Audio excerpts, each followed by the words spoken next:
Experiments conducted at the National Institute of Mental Health by behavioral researcher John B. Calhoun began in 1947 with the Rockville Rat Colony experiment, in which a quarter-acre outdoor enclosure was built to house wild Norway rats. The rats were protected from predators, had access to fresh air and sunlight, and were provided enough food, water, and nesting material for a population of 5,000. Up until the experiment was ended in 1951, the colony maintained a population of around 200. The rats were all still behaving as natural, healthy rats, maintaining the same sort of violent equilibrium that they do in the wild. During the Rat Universe experiment of 1958 to 1962, where the enclosure was indoors and built much smaller, John Calhoun coined the term behavioral sink as the phenomenon that occurs when rats become overcrowded. They begin to socially withdraw, turn homosexual, and act more aggressive. From 1968 to 1972, they ran the Universe 25 experiment for mice. A 9 by 9 foot metal enclosure was constructed, built to hold about 3,800 mice with unlimited food, water, and nesting supplies. The enclosure was climate controlled, and none of the mice had to be concerned with predators or disease. Universe 25 started with 4 breeding pairs of mice on July 9, 1968. And during the first year, the mice thrived. The population doubled about every 2 months until it peaked on day 560. And for the next 2 years, the population declined. During this 2-year decline, the behavior of the mice changed. Alpha males who were initially dominant became passive and no longer defended their territory. Other males became hyper-aggressive and attacked without provocation. And many of the males fell into the category known as the beautiful ones. These males exclusively spent their time alone, avoiding all social and sexual behavior. They obsessed over grooming themselves and appeared to be the most physically healthy. Overall, the males lost interest in having sex with females, and the females lost interest in being mothers. They began showing aggression toward their offspring, including killing and eating them, and their bodies began miscarrying. Even though the population dropped and the living space increased, the mice did not recover.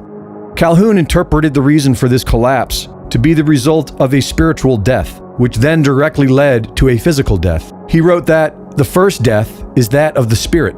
Their spirit has died. They are no longer capable of executing the more complex behaviors compatible with species survival. Calhoun was saying that if you diminish a creature's spirit, it will lose its survival instincts. He saw how this would affect life for humans and said that the establishment would have to change in order to avoid social breakdown in crowded human environments. We need better establishment to allow interrelationships to protect us from too many contacts, but to allow us for those contacts which we do engage in to be more meaningful for our own lives and for meaningful to others in a compassionate sense of each of us being involved in helping the other to fulfill his roles. We'll have many more roles, and this is where the notion of compassion comes in, is helping each of us, helping others to fulfill their programs for development. Studies have shown that people who live in large cities are less happy and have less meaningful lives than those who live in small towns. For many of us, it is no surprise to learn that living like pets in large, crowded cities is unhealthy for humans. But for the establishment, it's big business. Studies in China and the USA show that residents living in more populated areas spend more money and consume more products. This is because most social interactions become comparative and competitive, more about having the same things as your neighbors and less about meaningful friendships.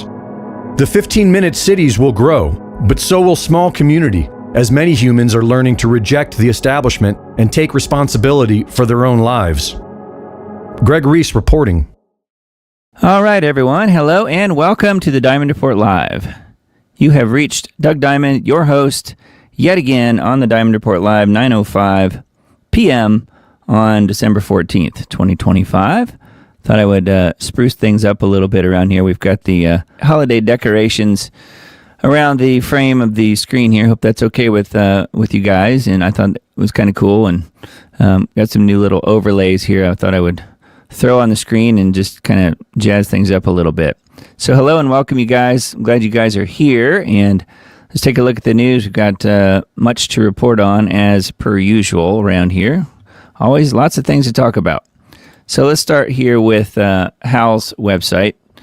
And this first one that we've got pulled up here, U.S. reaching end game of Venezuela military buildup, which is, starting story last week as well. But, it's still lingering out there. It's still a possibility that might be some sort of invasion or something. So let's see what Hal is reporting on. Now, this is from the 12th, so a couple days ago now. U.S. is entering the end game of its military buildup in the Caribbean, moving high-value assets critical for combat ops into Southcom. Deploying additional strike and electronic attack aircraft, including the Vang F-35As and VAQ-132 Growlers, repositioning U.S. Air Force assets from CENTCOM to Indo-PACOM, such as, Indo-Pacific Com, such as Combat Search and Rescue. And then he's talking about some of the different aircraft involved here. Refueling tankers as well, deployed to the Dominican Republic, and advanced radar setup in Trinidad and Tobago, carrying out more frequent flight operations in closer proximity to mainland Venezuela. The Gerald R. Ford Carrier Strike Group, following a 5-day port call in the USVI, Virgin Islands, is operating in the Central Caribbean. If the rumor that Maduro will be out by Christmas holds true, expect a decision to be made soon if it hasn't already. Details and sources below.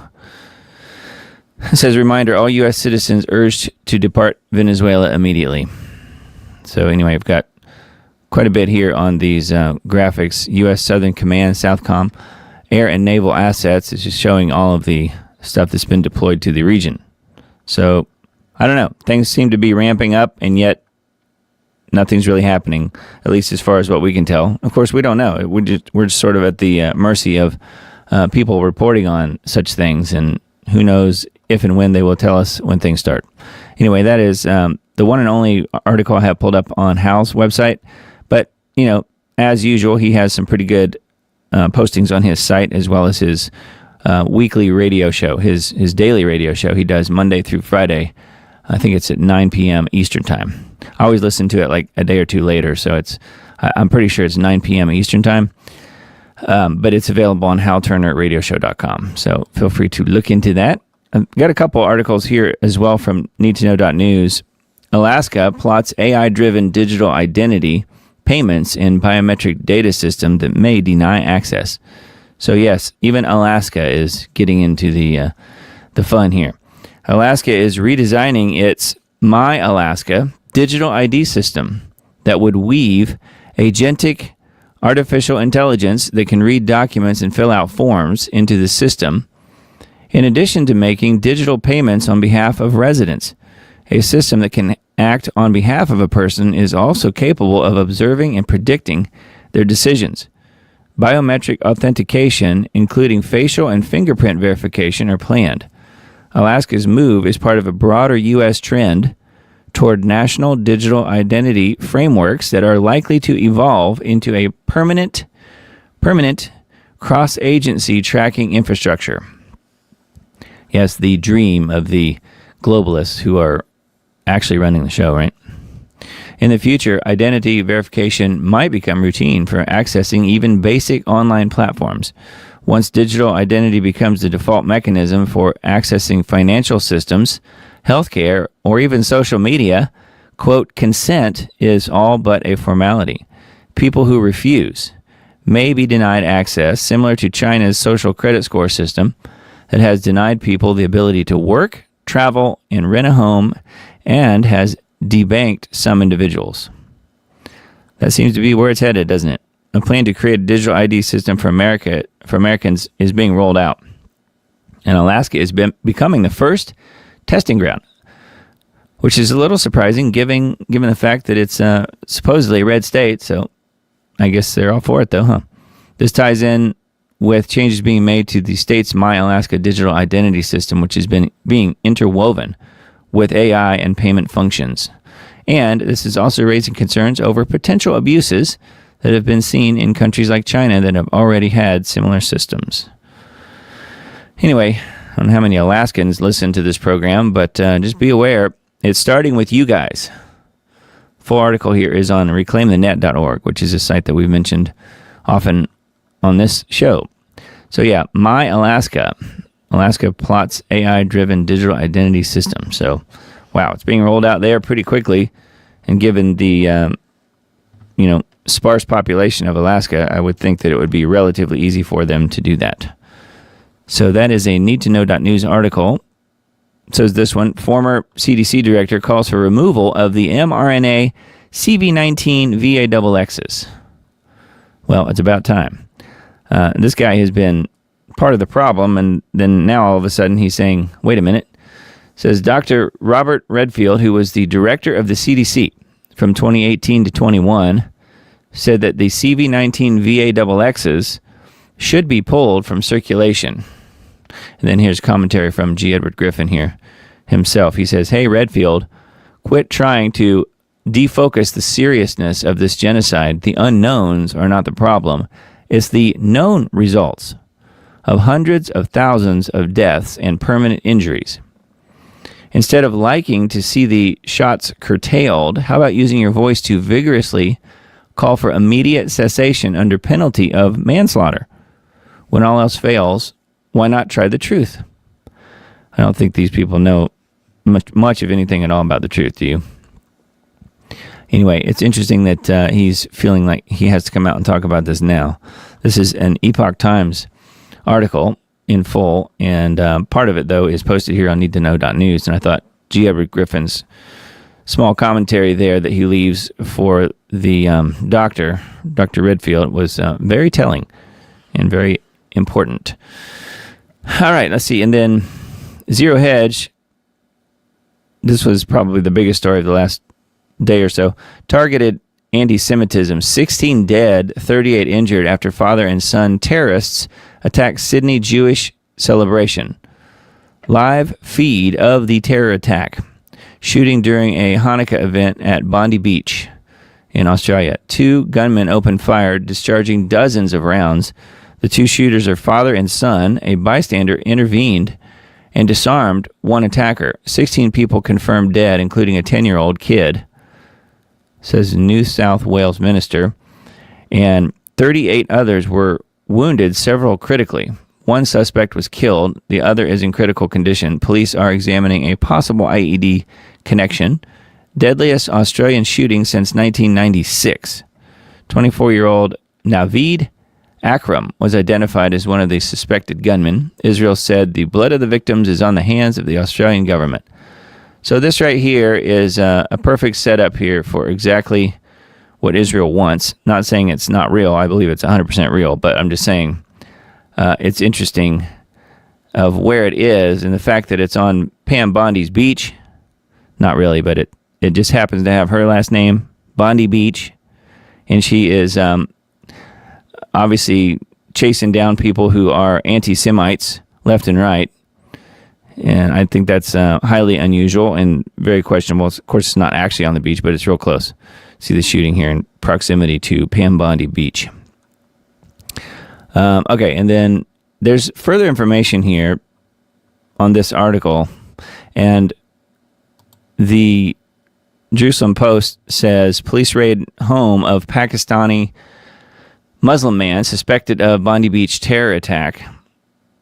So it's father and son, Muslims, of course. It says, according to its Facebook page, viewed by the Jerusalem Post, Akram studied at Central Queensland University in Sydney and also in Islamabad.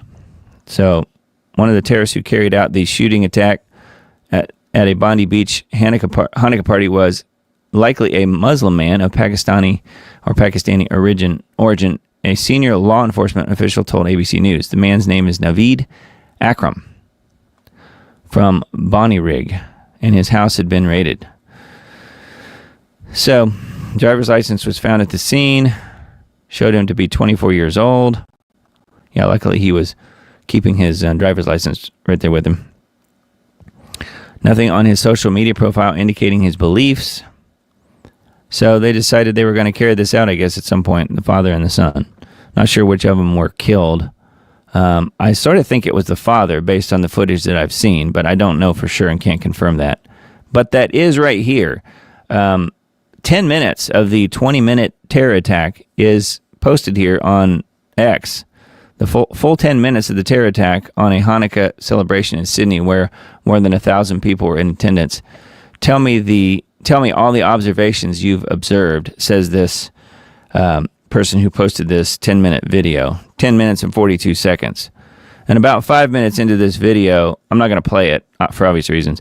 About 5 minutes into this video, roughly, one of the attackers is hit and falls down.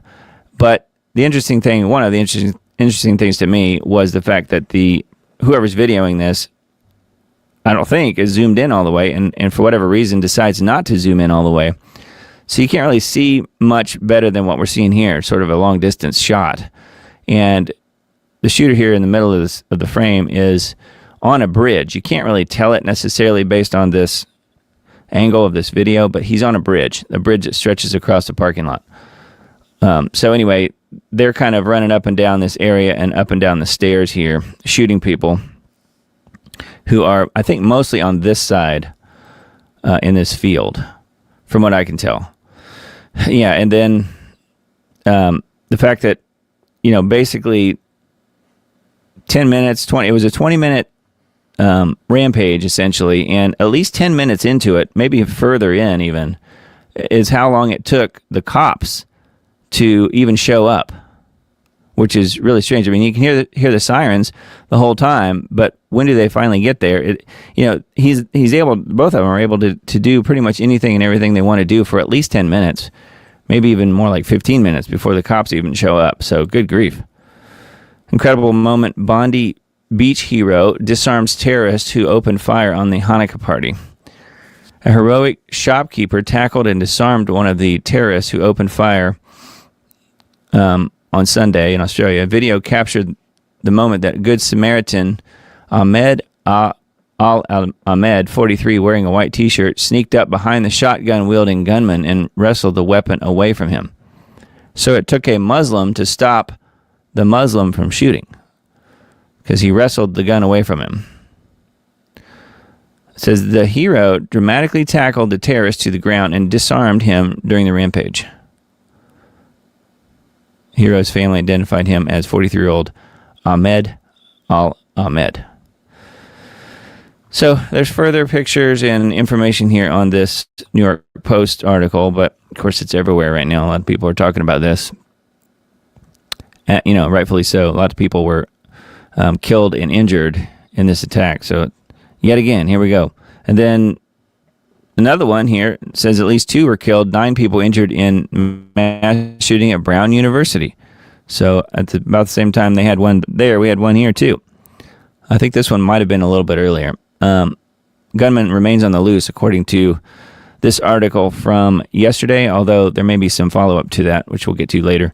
A crazed gunman dressed in black stormed an engineering building at Brown University, killing at least 2 people and injuring 9 others before escaping.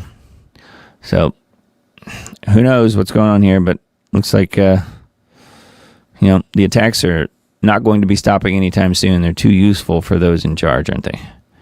So Brown University was the other attack. All right, and then Zero Hedge article that I pulled up. We are at the beginning of the credit destruction cycle, Ed Dowd warns. Former Wall Street money manager and financial analyst Ed Dowd of Finance Technologies warned in September we were at the beginning of panic rate cut cycle. Since that prediction, the Fed has cut interest rates 3 times. Looks like Ed Dowd called it correctly. So when does the panic kick in? Dowd says the panic kicks in when there is some sort of banking wobble or stock market wobble, which is in the process of setting up. So there you go. Sounds like it could be soon, but who knows? Private credit is the first to show problems. And then he goes into some further information here in this article. This is, I think, just a verbatim, more or less, from this interview. Talking about home prices and so forth. There's further information here, including the actual interview. This is on Zero Hedge. So I thought that was worth repeating. And, Ed Dowd is always a really good source of information, I think. And then this one on Liberty Beacon I thought was kind of interesting. Liam Neeson, the actor, narrates RFK Jr. documentary slamming lockdowns and the C-19 jabs. I don't think, though, that he's necessarily anti-VAXX, though, if you know what I mean. I've heard him say that he's not, even though he is doing the narration of this documentary. Because here it says, Liam Neeson, a Maha ally, Hollywood icon, apparently takes a stand against Big Pharma's grip. Establishment rushes to paint him as anti-VAXX, which he's said he's not. So I don't really think that he is. In an unexpected pivot that is sending shockwaves through the pharma lobby, Liam Neeson has narrated a documentary titled Plague of Corruption, 80 Years of Pharmaceutical Corruption Exposed, an adaptation of Dr. Judy Mikovits' book and backed by RFK Jr.'s Children's Health Defense. It appears that this is not just another celebrity voiceover, it's a direct assault on the COVID-era overreach that crushed freedoms and livelihoods under the guise of, quote, public health. Liam Neeson, long hailed for his UNICEF ambassadorship, pushing global jabs, now aligns with the MAHA movement, calling out mRNA VAXXs as dangerous experiments and the scientists behind them as fanatics. So that's good that they're doing this. I do respect Dr. Judy Mikovits.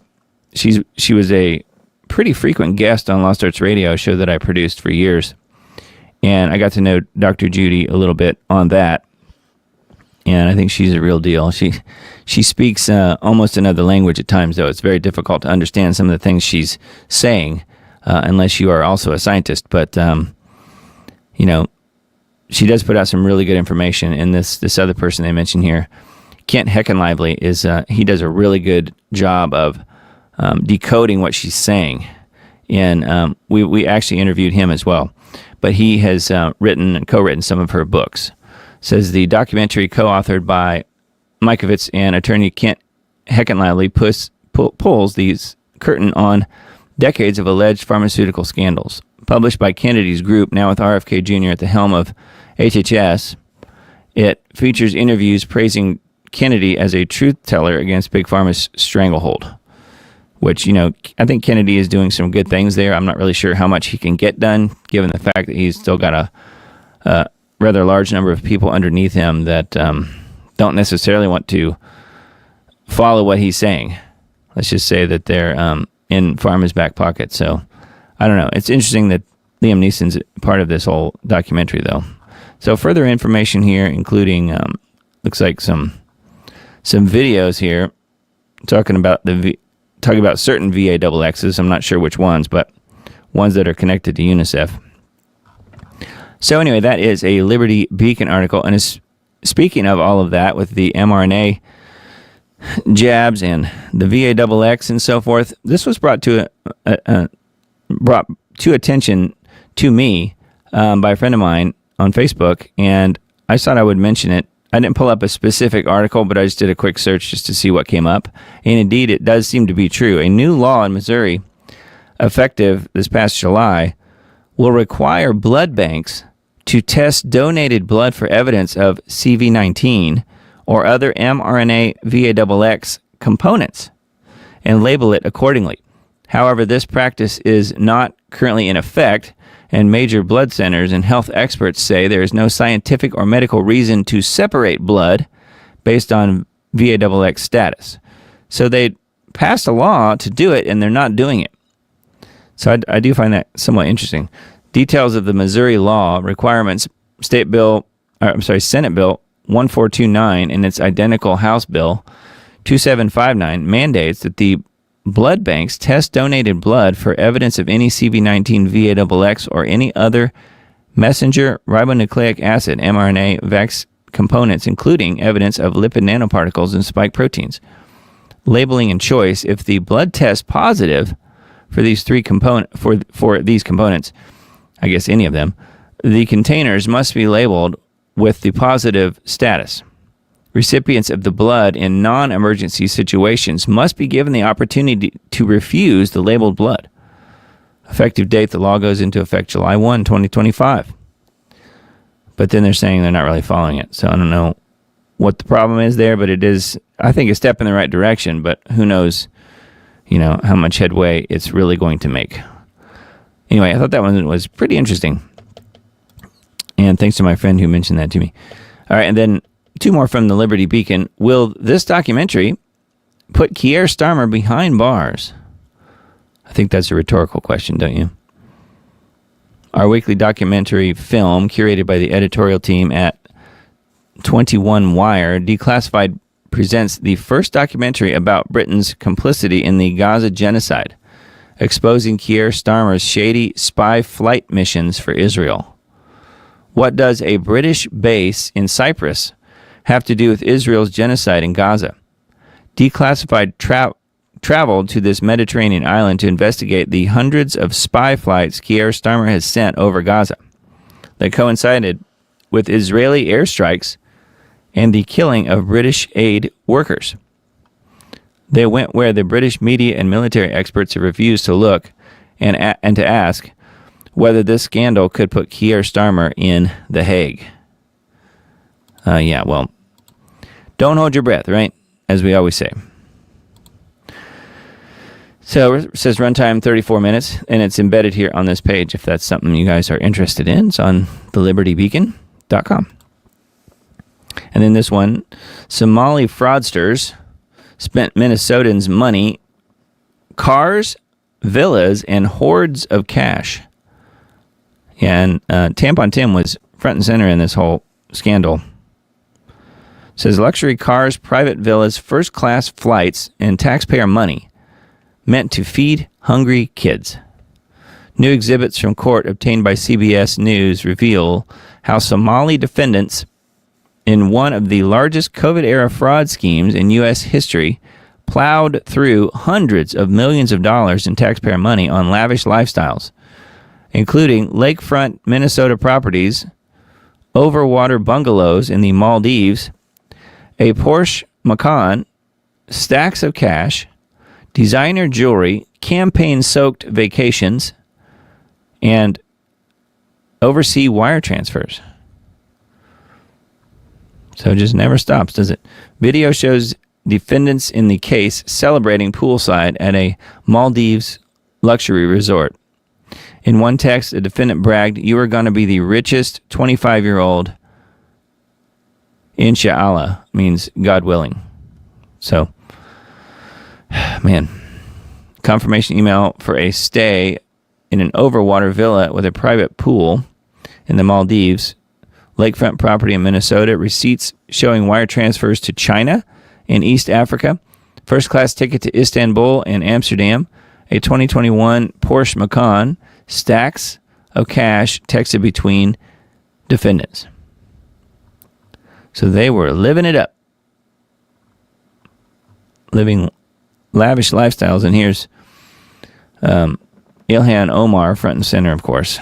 She's involved in all of this, as was Tampon Tim and the Somali fraudsters. They're all Somali fraudsters, if you ask me. All right, anyway, that's a Liberty Beacon article. And then the three top stories here on needtoknow.news, on technocracy.news. P. Hegseth says, AI is God-given manifest destiny. Isn't that nice?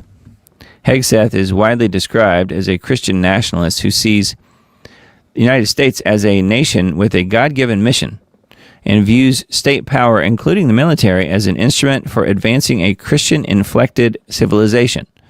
When someone with that theology calls AI America's next manifest destiny and speaks of dominating that frontier, the phrase imports the older idea that God endorses U.S. expansion into a new domain of power. Yes, very interesting, huh? So that is one of the top articles on technocracy.news. Trump's executive order strips states' rights to regulate AI. Trilateral Commission member John Podesta worked for another trilateral, Bill Clinton, when he came up with the idea of ruling with a pen and a phone. It was refined under the Obama presidency and is now set in stone by Trump, who has executed 221 executive orders in 323 days. The EO overrules states' rights. This one overrules states' rights and sets up contentious legal battles as states try to maintain sovereignty. President Trump is greasing the skids to usher in the age of technocracy. Yeah. And we've got some people thinking that it may be run right from the quote-unquote new ballroom that they're building in the onto the White House. And some people are saying, nope, it's not going to be a ballroom. It's going to be the third temple.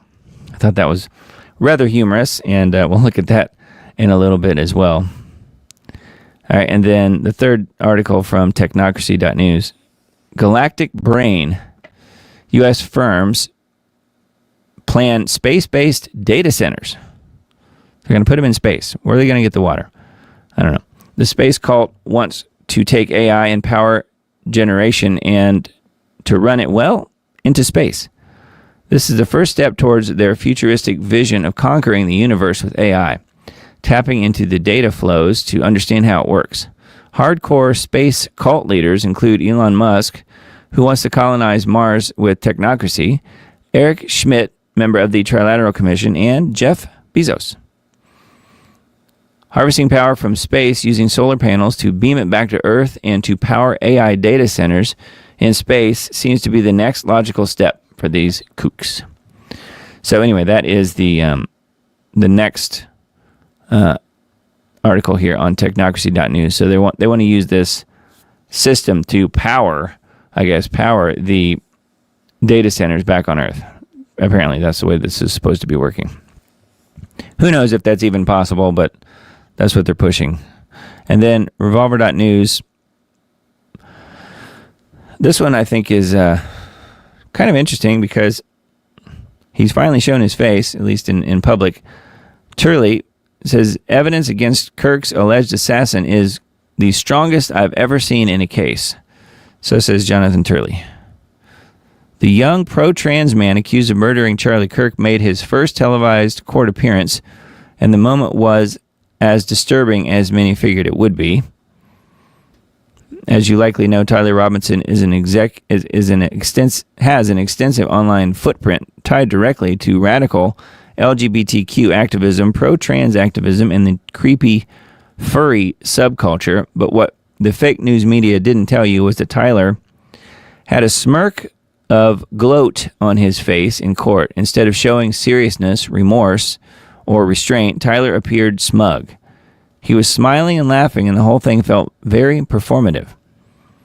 This is the moment that outraged everybody. As the court discussed media access to the trial, Robinson literally smirked and laughed like he was proud of what he did.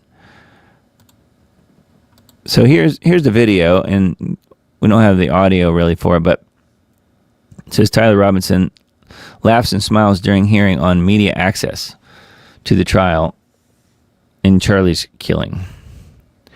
So apparently he really does exist, and some people, including Candace Owens, were saying, well, he might maybe just AI because no one had even seen him, and apparently they've lost the footage of him supposedly when he turned himself in. There's no video footage of that when he's coming into the police station or whatever, turning himself in. That video has apparently been lost. So there was some question as to whether or not he was even a real person, but I guess he is. So we put that part to rest. But anyway, it says that behavioral fits a pattern of ideological radicalization and detachment from basic morals. This brings us to the actual legal reality of the case. After days of noise, speculation, and increasingly unhinged theories floating around online, Fox News brought on someone who actually deals in facts, law, and reality, constitutional law professor Jonathan Turley, who says he's never seen a case with so much strong evidence. I don't know that he goes into details, though, as to what that is, and I find that very difficult to believe. I don't know about you guys. Almost as difficult to believe as the official FBI narrative. But I digress. It says there's a lot of evidence, and that brings us to the next point. It's impossible to talk about this and ignore what Candace Owens has been doing. While most people are focused on facts, timelines, and accountability, she's been working overtime to float an entirely different narrative, one that conveniently lets Tyler off the hook and redirects blame everywhere else imaginable. Israel, France, TPUSA, billionaires, and even Charlie's widow, Erica, which, of course, that's not even true. She's never even pointed the finger at Erica at all. And I don't know. I've listened to all of the updates from Candace, and I think she's really onto something personally. And I think most of the people that are out there criticizing what she's saying and doing aren't even actually listening to her. They're just going off of what other people say about her, and then they say something. But if you're not actually listening to what she's saying, how can you possibly know what is being said? It's just a guess. So, anyway, I don't think that that this official story here, the official narrative that Jonathan Turley seems to be pushing, is going to actually, I don't think that's going to actually be the truth, but it doesn't really matter if the prosecutors go after him based on whatever evidence they want to come up with. And I'm not saying he's innocent. He may very well be guilty as far as Tyler Robinson goes. He may be involved somehow. I don't know. I'm just saying if that's their guy, then they're going to develop whatever case they need in order to put him away. So anyway, further information on this page. This is a Revolver article, revolver.news. And update here on Headline USA as far as the Irina Zarutska story here. Charlotte train stabber, quote, unable to understand the case against him, lawyers say. Yeah, do you believe that one? Me neither. Counsel have serious concerns about Mr. Brown's ability to understand the nature and consequences of the proceedings against him. Charlotte, North Carolina, DeCarlos Brown Jr., who allegedly stabbed, we all saw him do it, allegedly stabbed Ukrainian refugee Irina Zarutska to death on a Charlotte train on August 22nd, had his first appearance in federal court on Thursday in a case that carries the death penalty. Brown is in state custody and faces a murder charge in North Carolina. The Justice Department has also charged him with the offense of violence against a railroad carrier and mass transportation system resulting in death. And a judge ordered U.S. Marshals to transport him from county jail to her court for the first hearing in that federal matter. Thursday's hearing took only about 10 minutes. U.S. District Judge Rodriguez read the charges against Brown, who looked around the courtroom seemingly not paying attention, even when she said he may be sentenced to death, quote unquote. Brown did not enter a plea, and Rodriguez sent him back into state custody after reading the charges. His lawyer did file a flurry of motions before the hearing that will be argued at a later date. Among those motions is one seeking to deem Brown incompetent to stand trial. So this is a post here from Ken Silva. He's the guy that runs this website, Headline USA. He says, not much to report from the hearing. A judge just read the charges. Brown was looking around the courtroom when she did, seemingly not paying attention. But his lawyers have filed a few interesting motions, starting with one seeking to declare him incompetent to stand trial.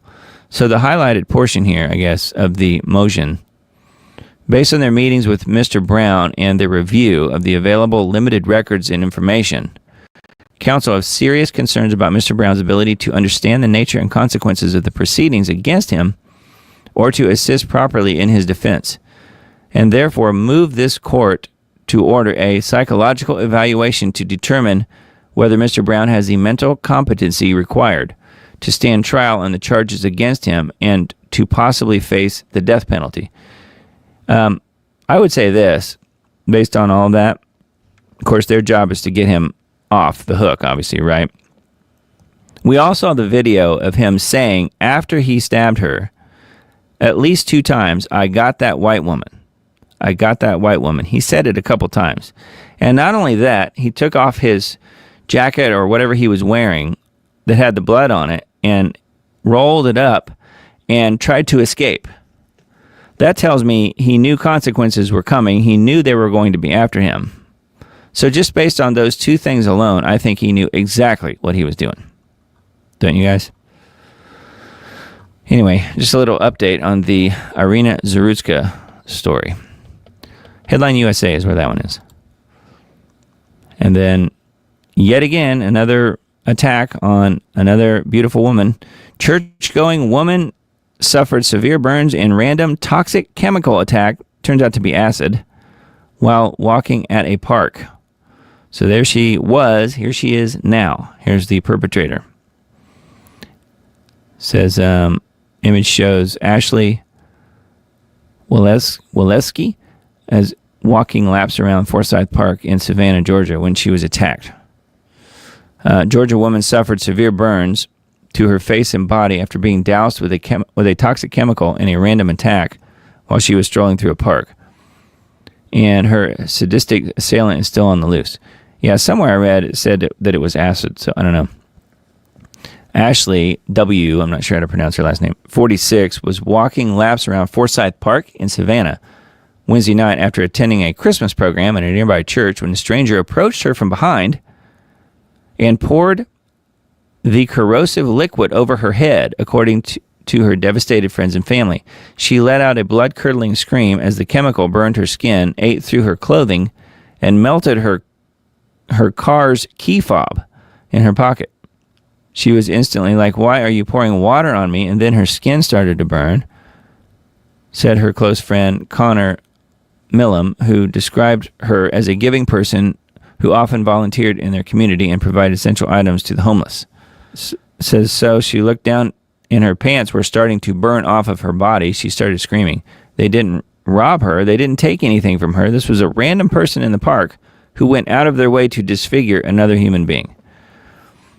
She's got second and third degree burns over half of her body, including her face, scalp, hands, and legs, according to her son. So here she is here. She doesn't have any enemies. She's a friend to everyone. We don't know who did it.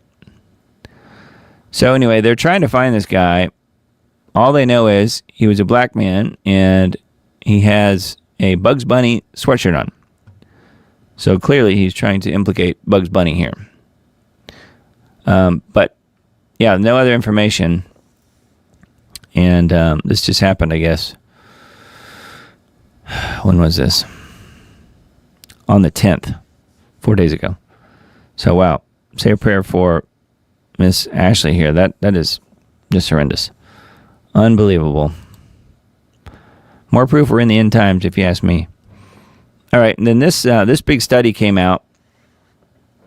Interesting timing. December 10th, right during the holidays when it will get completely, ignored and pushed under the rug. Stanford medicine study shows why mRNA-based CV-19 jabs can cause, those problems with the heart.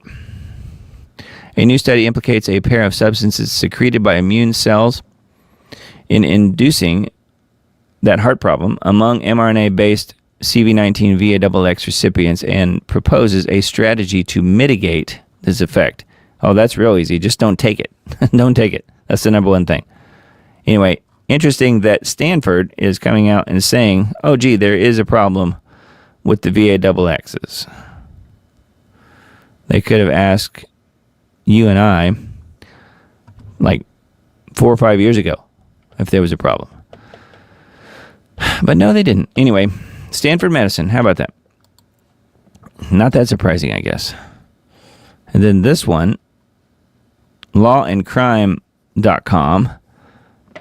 Another threat, I guess. Another threat against Trump and Vance together.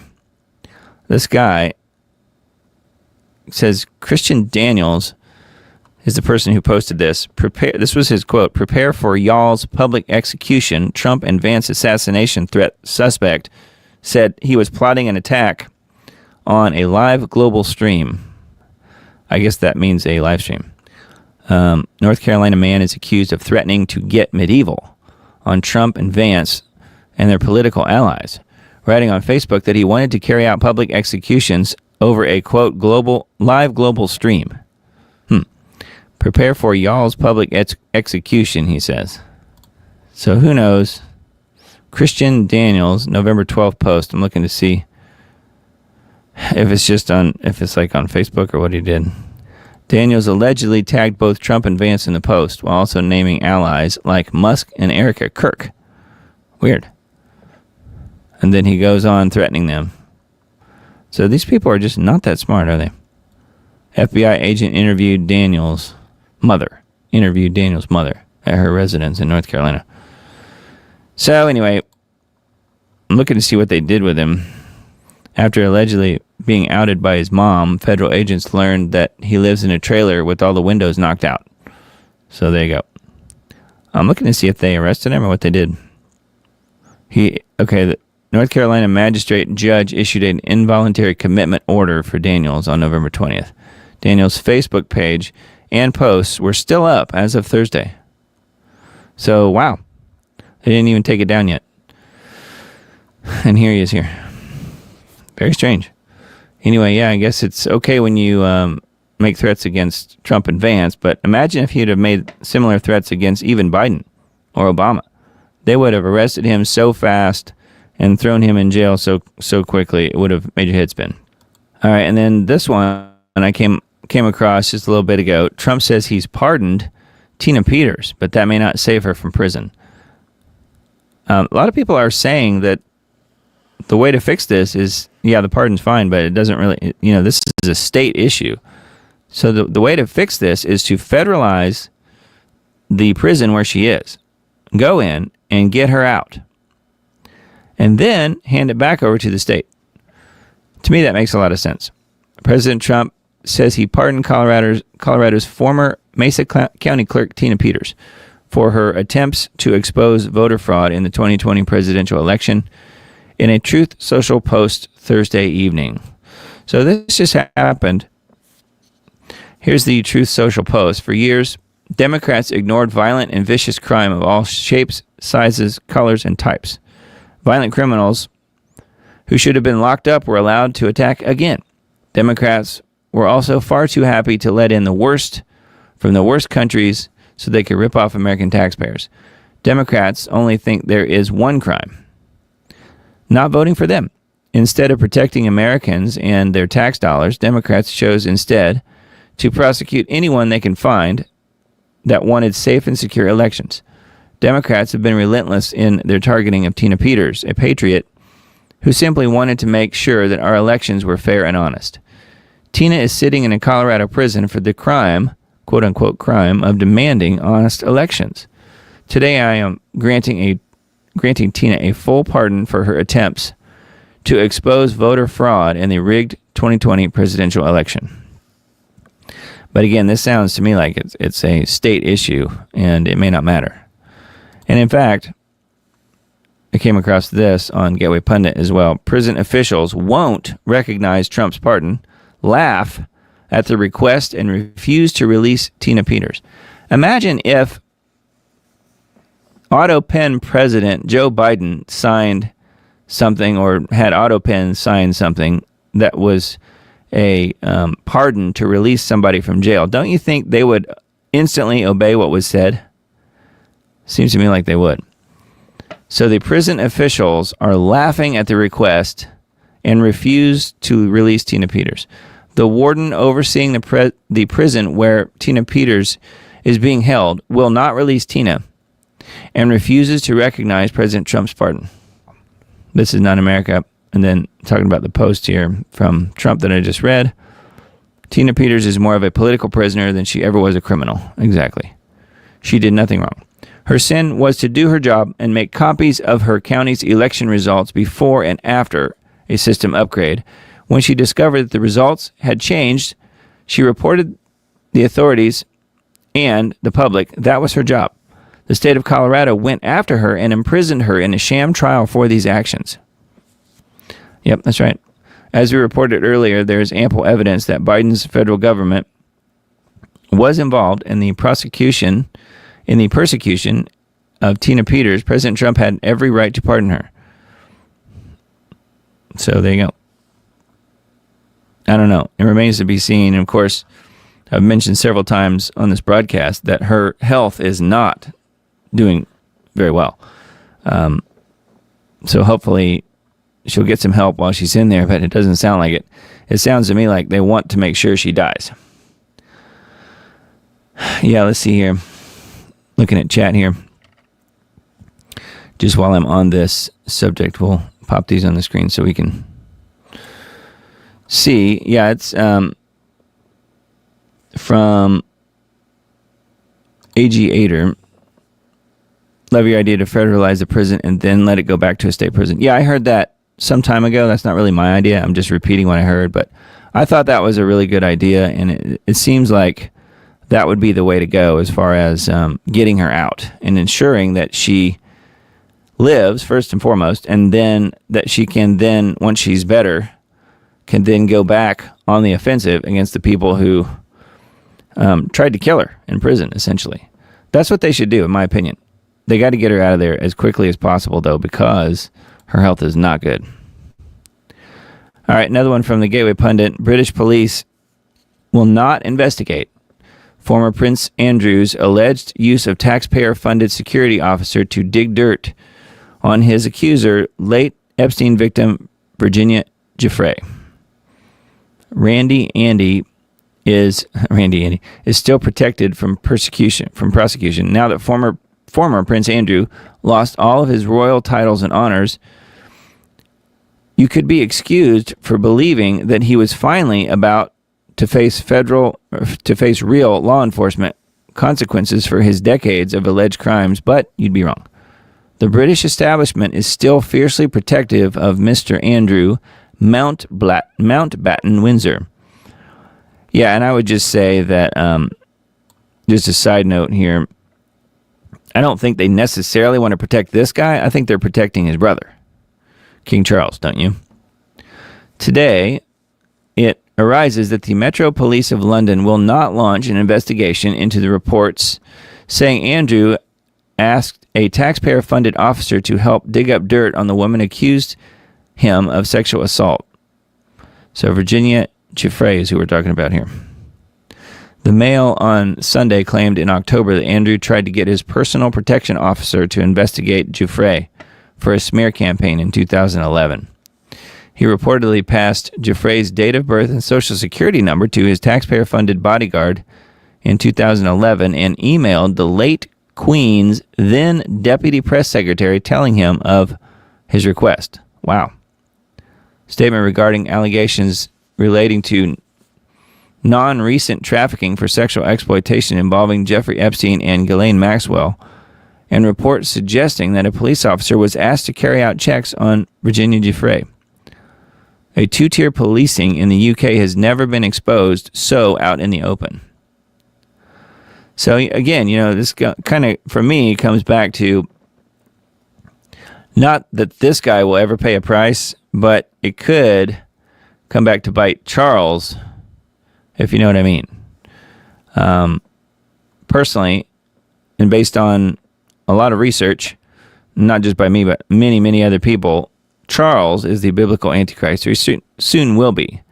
And therefore, this whole situation with the Epstein list and his brother and all of that involvement could end up coming back to haunt King Charles. We'll see.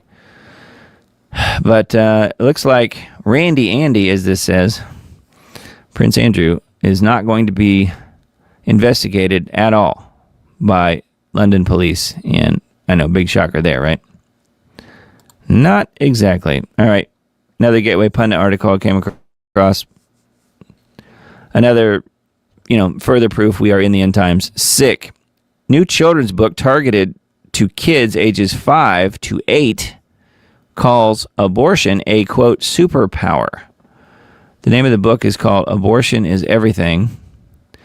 A new children's book set to be released in 2026 called Abortion is Everything bizarrely celebrates abortion, calling it a superpower. The activist group Shout Your Abortion is behind the book that is targeted at kids who are about 5 to 8 years old. Shout Your Abortion describes the book on its website. Abortion is Everything speaks directly to 5 to 8-year-olds about what abortion is, how it might feel, and why people have abortions.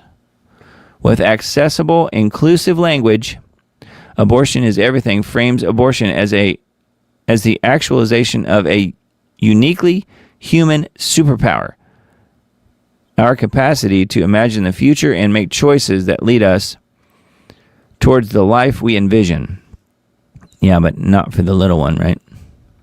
Abortion is a tool that allows human beings to shape our destinies, and which has shaped our entire world around us. So they love the murder.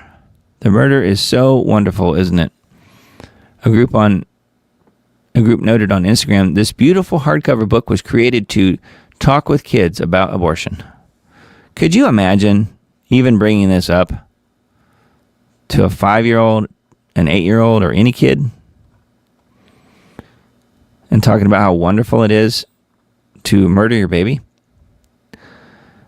Says, right here, that's what I'm just saying here. Imagine trying to sanitize abortion for 5-year-olds, turning it into a bright, cheerful picture book called Abortion is Everything. I bet it's cheerful. Of course, note, we don't see any of the inside of the book. That's only to be viewed by 5-year-olds. Mm-hmm. So again, further proof we are in the end times. I rest my case. All right, and then this one from Gateway Pundit as well says, it worked. Dems line up behind moronic firebrand Republicans picked for swing Senate seat. Here's a bit of good news for Republicans. It appears appealing to Rep. Jasmine Crockett's basest instincts not only worked to get her into the Senate race in Texas, but also managed to fool most of the state Democrats for now. According to a new poll released Friday, Crockett, the Dallas area representative, famous for her bizarre outbursts and, quote, clapbacks, is leading her main competitor, state lawmaker and progressive Christian, James Tallarico, by a relatively wide margin. So this crazy person could win. Could you imagine? Anyway, says this is up 6 points from when Crockett declared earlier this week in the poll a whopping 89% of black voters and 57% of women preferred her to Tallarico. So a progressive Christian. That doesn't sound good. Sounds like he might be a Democrat as well. So maybe it's just two Democrats running against each other. I don't know.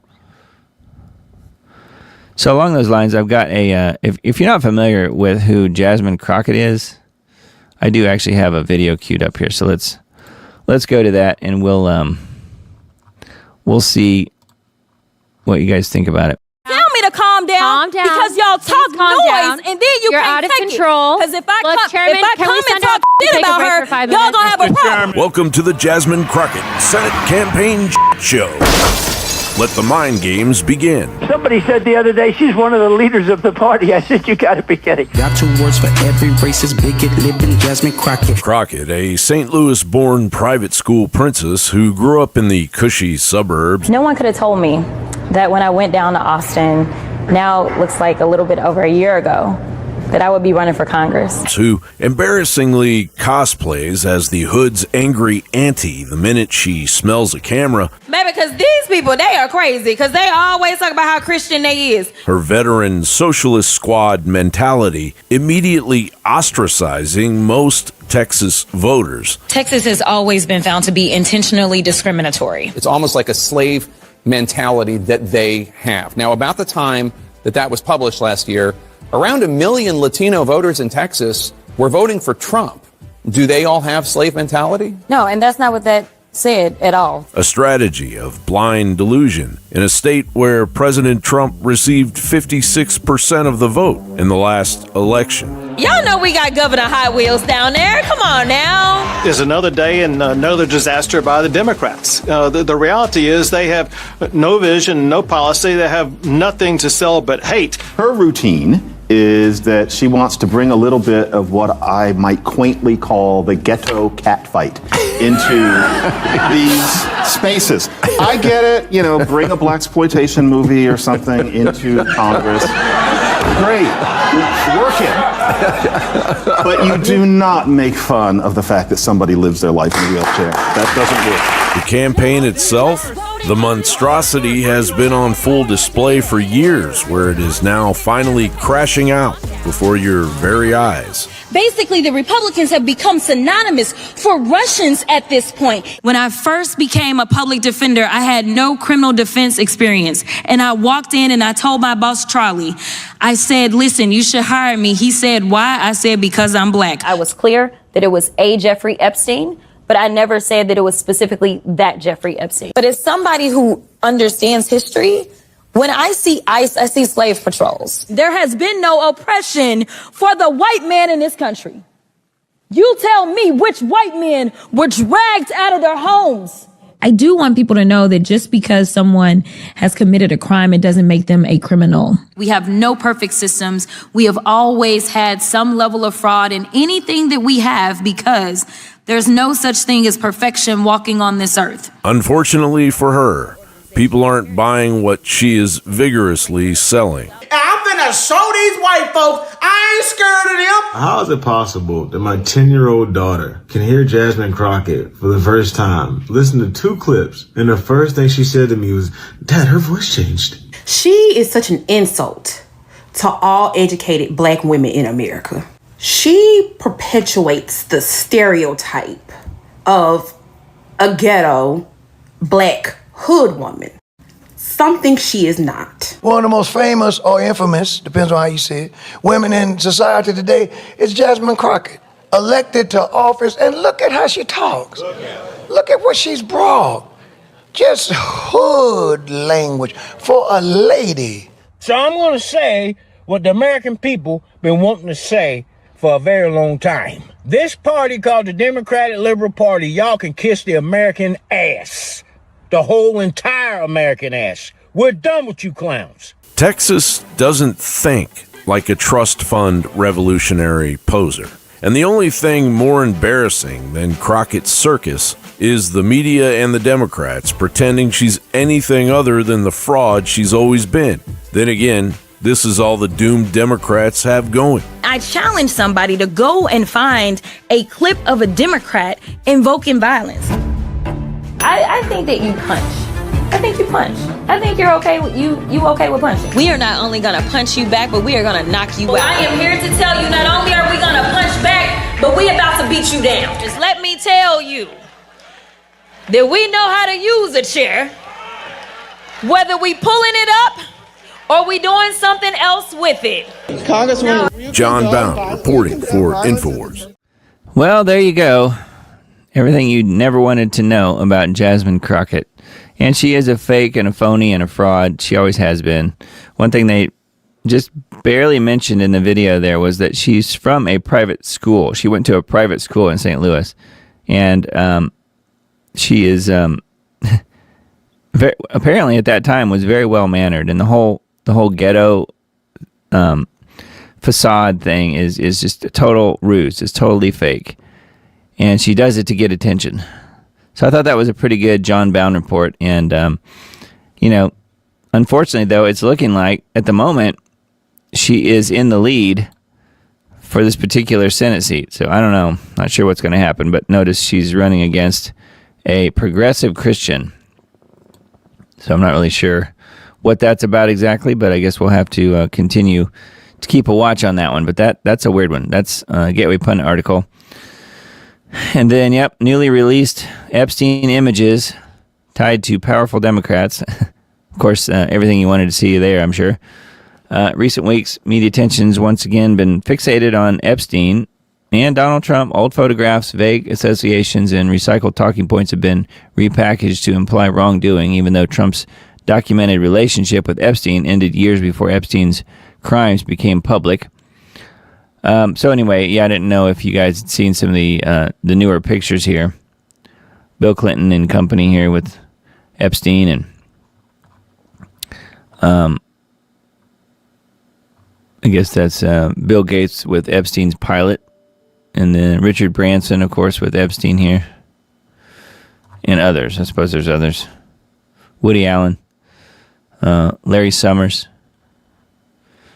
apparently on the Epstein plane here. Looks to be. I guess that's all that's on this particular article. But yeah, I guess there were some new pictures released, and I'm not sure what it proves, but there you go. Further information. That's on the Gateway Pundit. And then, let's see, I pulled up one RT article tonight was all. Just because I thought the headline was somewhat funny. Power is a drug for Zelensky, political scientist says. Yeah, well, I don't think power is the only drug Zelensky is using, do you? The Ukrainian leader has refused to call elections for more than a year despite the expiration of his presidential term. Something we've mentioned multiple times on this show. Yeah, I think it was May 2024 is when his term actually ended. So he's literally been a dictator since then.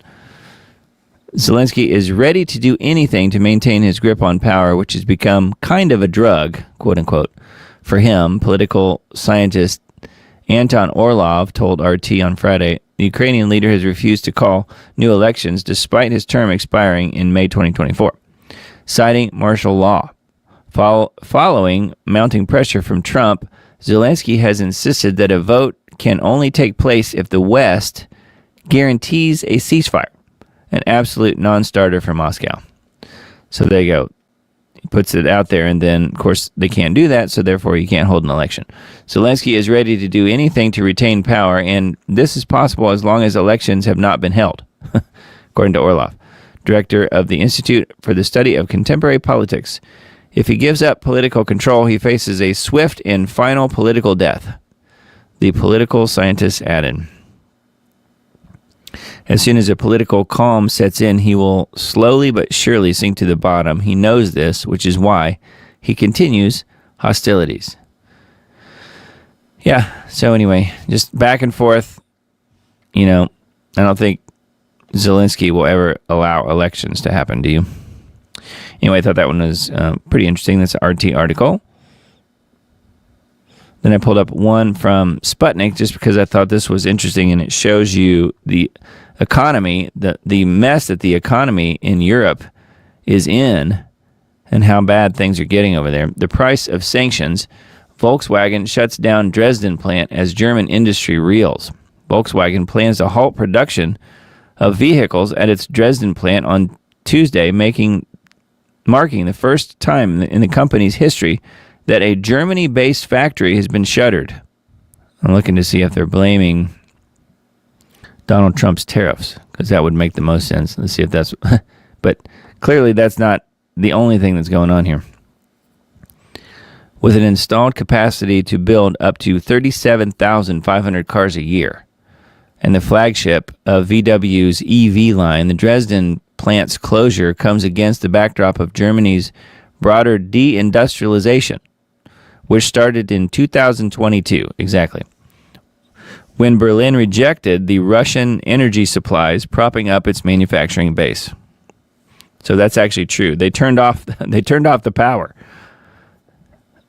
FT blames the closure on poor demand in Europe, weak sales in China, and a 15% tariff in the U.S. on European vehicle imports. Volkswagen announced plans to transform the Dresden factory into an innovation campus earlier this month as part of a future Volkswagen program. Yeah, I bet they'll be importing more illegals and letting them live there. No, I don't know for sure, but that would make sense. German industrial leaders and Russian President Putin warned about the consequences of cutting Europe off from Russian gas almost 4 years ago, with Putin saying the suicidal decision would undermine Europe's global economic competitiveness. And that's exactly what happened. But I guess we're not supposed to notice that, are we? Anyway, so much for the Volkswagen being made in Dresden, at least. Pretty bizarre. All right, so a few recent articles on information liberation. Looks like only maybe 3 new ones. Barry Weiss picks Tony Dokoupil to anchor CBS Evening News. CBS News under Larry Ellison's hand-picked self-described Zionist fanatic editor-in-chief Barry Weiss has reportedly selected a former hair model named Tony Dokoupil to anchor the CBS Evening News. So it's a hair model who gets the gig. Must also be a Zionist fanatic, apparently, in order to be able to get that job. Got to be super pro-Israel. Tony Dokoupil, however you say it. Trump's Israeli-born pick for U.S. anti-Semitism czar. Yes, we're going to have a anti-Semitism czar. Plans to work with social media to suppress hatred. So get ready, folks. It's coming. Rabbi Yehuda Kaplan, Trump's Israeli-born Shabbatnik nominee for U.S. anti-Semitism czar, told Jewish Insider this week that he plans to work with social media platforms on their algorithms to suppress hatred, quote unquote, and have them label misinformation using so-called AI. So it is coming very, very fast. Pretty soon you will not be able to criticize Israel in any way, or you will lose your account. Mark my words. Not only will they suppress it, they'll start taking accounts away and banning people for this. For anything they deem anti-Semitic, whatever they want to define that as, which is usually just defined, from what I could tell, as just criticizing anything Israel ever does. Therefore, you are anti-Semitic, therefore you cannot speak. That's where it's headed. And again, very, very soon, apparently, because Trump is all for it. He's got a anti-Semitism czar coming on board. So that's pretty scary, huh? Netanyahu, Israel expects a global crackdown on anti-Semitism in wake of the Bondi beach shooting. And there you go. That's all you needed to know. That's why we had a Bondi beach shooting. A global crackdown on anti-Semitism. So just in time for the global crackdown on anti-Semitism in the wake of Bondi Beach, we now have a anti-Semitism czar starting in the U.S. So Bibi said on Sunday he rushed to blame the Australian Prime Minister Anthony Albanese for the Bondi Beach attack and suggested that Israel expects a global crackdown on anti-Semitism. So maybe he wants it to start in Australia because the shooting was there. And aren't guns illegal for the most part in Australia? How did these guys even get guns? I don't know if that's a question that's being addressed or not, but anyway. That's right. Bondi Beach. Bondi Beach will probably change it all. So speaking of anti-Semitism, this is kind of interesting, and there's some pictures here that I want to warn you ahead of time that I don't want people to be surprised about. The first couple are just non-specific. It says, opposing Zionism, the Jewish people's right to self-determination in their ancestral homeland, especially while advocating it for others, is unequivocally anti-Semitism. Today, anti-Zionism is the coward's way of trying to masquerade their Jew hatred. So there you go. That was a quote by someone named Arsen Ostrovsky, CEO of the International Legal Forum. And then he's got a website linked here as well. Anti-Semitism, face it, fight it. Says, what are the odds of that? Another mass shooting, and the coincidences are starting to pile up. It's only every single time that there's a mass shooting. It says, Parkland survivor survives the Brown shooting. Oh, and they just happen to be, you know what? It rhymes with true-ish. So this guy, Arsen Ostrovsky, human rights lawyer and CEO of the International Legal Forum and senior fellow at the Miskov Institute for National Security and Zionist Strategy. So this guy is a kind of a bigwig here, sounds like. And then this post says, from an account named Shield Gates, first, you have a guy at the Australian incident, meaning on Bondi Beach, who also says he was at 10/7, meaning the attack by Hamas that was the stand down when all of the Israelis that were killed. Says, and now 2 of the students at Brown were also at the other shootings in the past as well. How do you still believe this? Question mark. Somehow this guy was at 10.7, and also now the Australian one. Grok says that the odds are 1 in 640 billion. So there you go. Not that Grok knows everything, but it is interesting. And then this is another post based on this. Stable condition even after smearing blood-colored paint on his face. Artful, though, that he framed his eyes perfectly. So I want to be really careful with this because it is, somewhat graphic. So it's amazing. What we just witnessed was a 1 in 640 billion occurrence. So get ready if you're watching at home. If you're not listening on an audio-only podcast, which you will be able to do in the coming days. If you're watching on video, I'm going to show the pictures briefly, but I'm just going to kind of scroll past them. And as I say that, my browser is stopping working. So let's see if it's going to work. So anyway, we see the face here. It says a man who survived the October 7 terror attack is among those injured in Sydney, according to 9 News. We came here only 2 weeks ago to work with the Jewish community to fight anti-Semitism. I never thought I would see this in Australia. So he had literally been there for 2 weeks fighting terrible anti-Semitism that was happening in Australia, and he just happens to be at the shooting and gets hit. And yet, he's still able to have a full-on conversation. And then someone asked ChatGPT, give me a percentage only. What are the chances that this photo is staged, fake, or propaganda? I don't know if that means this photo or the next one, but I'm going to scroll past the other one pretty quickly because it is even more graphic than this one because he's pretty bandaged up here. And it looks somewhat real, but I'm going to go past it quickly. And again, you can pull this up. dailycrow.com is where it is. But Jewish human rights lawyer shares a selfie while bleeding out. Then it says he survived. So apparently this guy, we're supposed to believe, was at not only October 7th in that debacle, but also at the Bondi beach shooting. He was at both. And yet, scrolling back down here really quick, look at his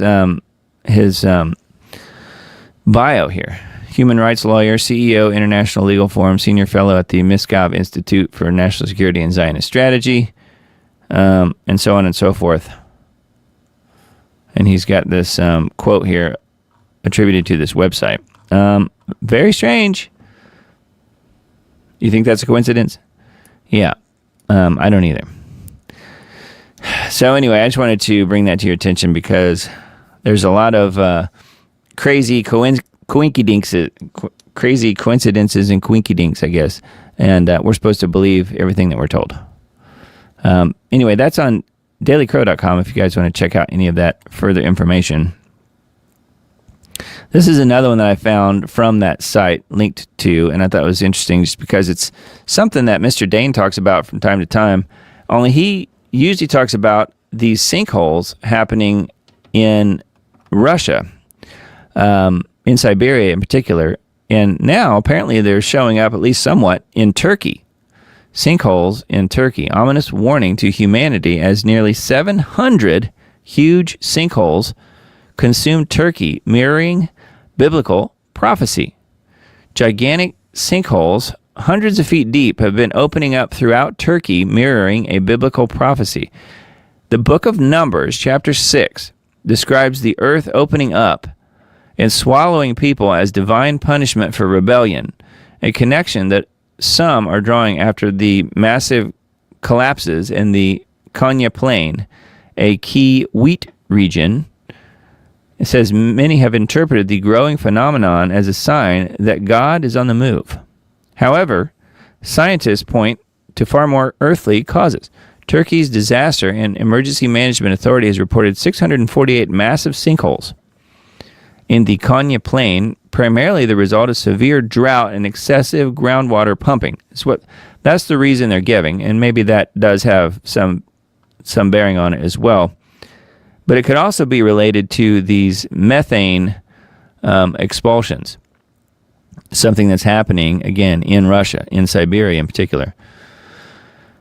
Huge holes in the ground. Researchers at Konya Technical University have discovered more than 20 new sinkholes in the past year alone, adding to the nearly 1,900 sites already mapped by 2021, where the ground was slowly sinking and starting to cave in. So, anyway, see, they're attributing it to climate change and so forth. But the Earth is heating, and methane is escaping. And look how huge this hole is. There's two people standing right to the side of it. So it says scientists warn that similar risks could emerge in parts of the U.S., Asia, Middle East, Mediterranean, and Australia, where declining groundwater levels threaten communities and ecosystems. Yeah, and also methane. It's called methane expulsions. So I don't know that they're even talking about methane here. So here's another huge one by this road. So these are all in Turkey. And showing the drought monitor in the U.S. They're attributing it, I think, looks like mostly to the droughts happening. And again, that could have something to do with it, but I don't think it's 100% of it. I think it's mostly methane. So I thought that was interesting, and the fact that the Daily Mail, of all things, is attributing it to mirroring biblical prophecy. Again, Numbers chapter 6. So pretty wild. Daily Mail is where that one is. CommonDreams.org is this site. Military budget bill would ramp up Israel aid to fill in gaps when other countries impose embargoes over genocide. So how about that? So Israel continues the genocide in Gaza, and countries who are wanting to punish Israel for the way they're acting over Gaza continue to punish them, and then the U.S. steps in and fixes the problem for them. Military budget bill would ramp up Israel aid to fill in the gaps when countries impose embargoes over genocide. The House Armed Services Committee said in September that the measure combats anti-Semitism. Again, the world's worst crime that could ever be committed. Anti-Semitism. A little reported provision in the latest military spending bill would direct the U.S. to create a plan to fill the gaps for Israel whenever other nations cut off arms shipments in response to its acts of genocide in Gaza. It says, as Prem Thacker reported Monday to ZTO, the measure is buried more than 1,000 pages into the more than 3,000-page National Defense Authorization Act, NDAA, which is considered by lawmakers to be a must-pass legislation and contains a record $901 billion in total spending. Republicans are shepherding the bill through the House of Representatives, where, as is the case with most NDAAs, is expected to pass on Wednesday with Democrat support, even as some conservative budget headliners refuse to back it, primarily over its $400 million in military assistance to Ukraine. So of the $901 billion, they're saying $400 million would be more free money for Ukraine, which basically means more money that will be stolen and gone for luxury homes and autos and stuff like that for people in charge over in Ukraine. Since the genocide began following Hamas's attack on October 7th, 2023, the U.S. has provided more than $21.7 billion to Israel, including hundreds of millions that have been supplied through NDAAs. This new NDAA includes at least another $650 million to Israel, an increase of $45 million from the previous one, even though this is the first such bill to be introduced since the ceasefire that went into effect in October. This aid from the Pentagon comes on top of the $3.3 billion already provided through the State Department budget. So they're getting another $650 million. Again, of the $901 billion in total spending. So how about that? Anyway, not that surprising, I suppose, but there you go. Israel can do anything they want to. All right, here's a X post. This is one thing I mentioned a little bit ago, actually, so I wanted to kind of look at this and just see what it is exactly. It says, in case you haven't figured it out yet, the East Wing Ballroom is the third temple. I don't think so. And it's where the servers for the technocratic slave state will be housed. Well, that could be. That actually could be true. Servers for the technocratic slave state will be housed in the new ballroom or underneath. It's interesting. They've got a picture of someone holding the diagram, supposedly, of what the ballroom looks like, and then they're comparing it here to Solomon's Temple. So, I don't know. I'm not sure about that one, but a lot of people here have been convinced that this is indeed what's going on. But, yeah, I just came across that earlier today and thought I would mention it just because I thought it's silly, and yet, servers for the technocratic slave state being housed there could very possibly be what happens. The third temple, though, pretty much has to be in Jerusalem, not in Washington, D.C. I don't think that's going to work. High likelihood Hamas will attack Europe in the next 6 months, intelligence report warns. Key targets in Europe include Israeli diplomatic missions and religious sites related to the Jewish state. So, Hamas attacking Europe in the next 6 months. That sounds like a false flag where they decide to attack someplace in Europe and blame Hamas for it, and then therefore bring them into the war between Israel and Iran and whoever else. Between Israel and the entire Middle East, for the most part. Anyway, I just thought that headline was interesting just because it's almost like, okay, false flag imminent. Sounds like. High likelihood Hamas will attack Europe in the next 6 months. So keep an eye out for that one, I guess. For you Instacart users, Instacart caught using shady algorithm to charge different prices to individual customers in the same stores. A bombshell study reveals a shady algorithm that charges different prices to different customers on the same grocery items in the same supermarkets without telling them, according to an explosive study. At a Target store in North Canton, Ohio, the wildly popular grocery app charged the customer $2.99 for Skippy Creamy Peanut Butter one day in September, while other Instacart users that day paid as much as $3.59 for the same jar picked from the same location. At a Safeway supermarket in Seattle, shoppers used Instacart and paid 5 different prices for the same Oscar Mayer deli turkey: $3.99, $4.31, $4.59, $4.69, and $4.89, a range that spanned a whopping 23% between the lowest and highest markup. So here's some other examples, I guess. Nearly 3/4 of grocery items in the study published Tuesday were sold at different price points on Instacart. The same pattern emerged at Target and Safeway stores across 4 cities, according to Groundwork Collaborative and Consumer Reports, which used 437 shoppers in its survey. The latest example of so-called dynamic pricing, the hated practice introduced more than a decade ago by Uber and Lyft, hiking prices for rides during rainstorms, that is nickel and diming consumers, even as relentless inflation has sparked an affordability crisis.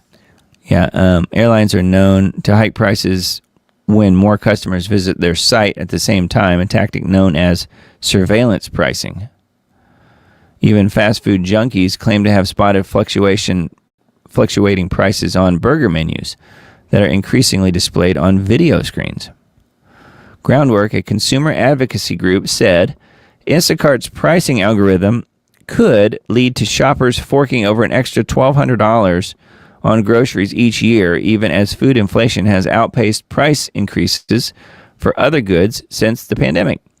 Nearly 3/4 of grocery items surveyed were sold at different price points on Instacart, one of the largest grocery shopping apps in the U.S. I'm looking to see where it mentions the white folks, because it has to do with your zip code, and where you happen to live, at least in part. Found no evidence that Instacart was using personal information but said it's almost certain that Instacart and other retailers have the ability to base prices on demographics like age and household income, as well as whether they're new or returning customers. So there you go. That's what matters. Age and household income. So they can tell that when you order on Instacart what you can afford, and they charge you accordingly. So you can see how this whole digital universe we are living in is already has been constructed all around us, and we're already being victimized by it. So that's a New York Post article. Then this one from Slay News, not exactly surprising. Canada has begun euthanizing prison inmates. Isn't that nice? Canada's euthanasia crisis has now reached inside federal prisons, with new statistics revealing that the government has now begun euthanizing prisoners under the nation-state's sanctioned assisted suicide program, MAID. The new data revealed that at least 15 federal prison inmates were euthanized under Canada's Medical Assistance in Dying, MAID, scheme since 2018. So 15 of them. The information comes from an order paper response showing that Corrective Service Canada approved MAID deaths for inmates before their sentences were completed. The finding is raising serious questions about coercion, oversight, and rapid normalization of euthanasia inside government institutions. Wow.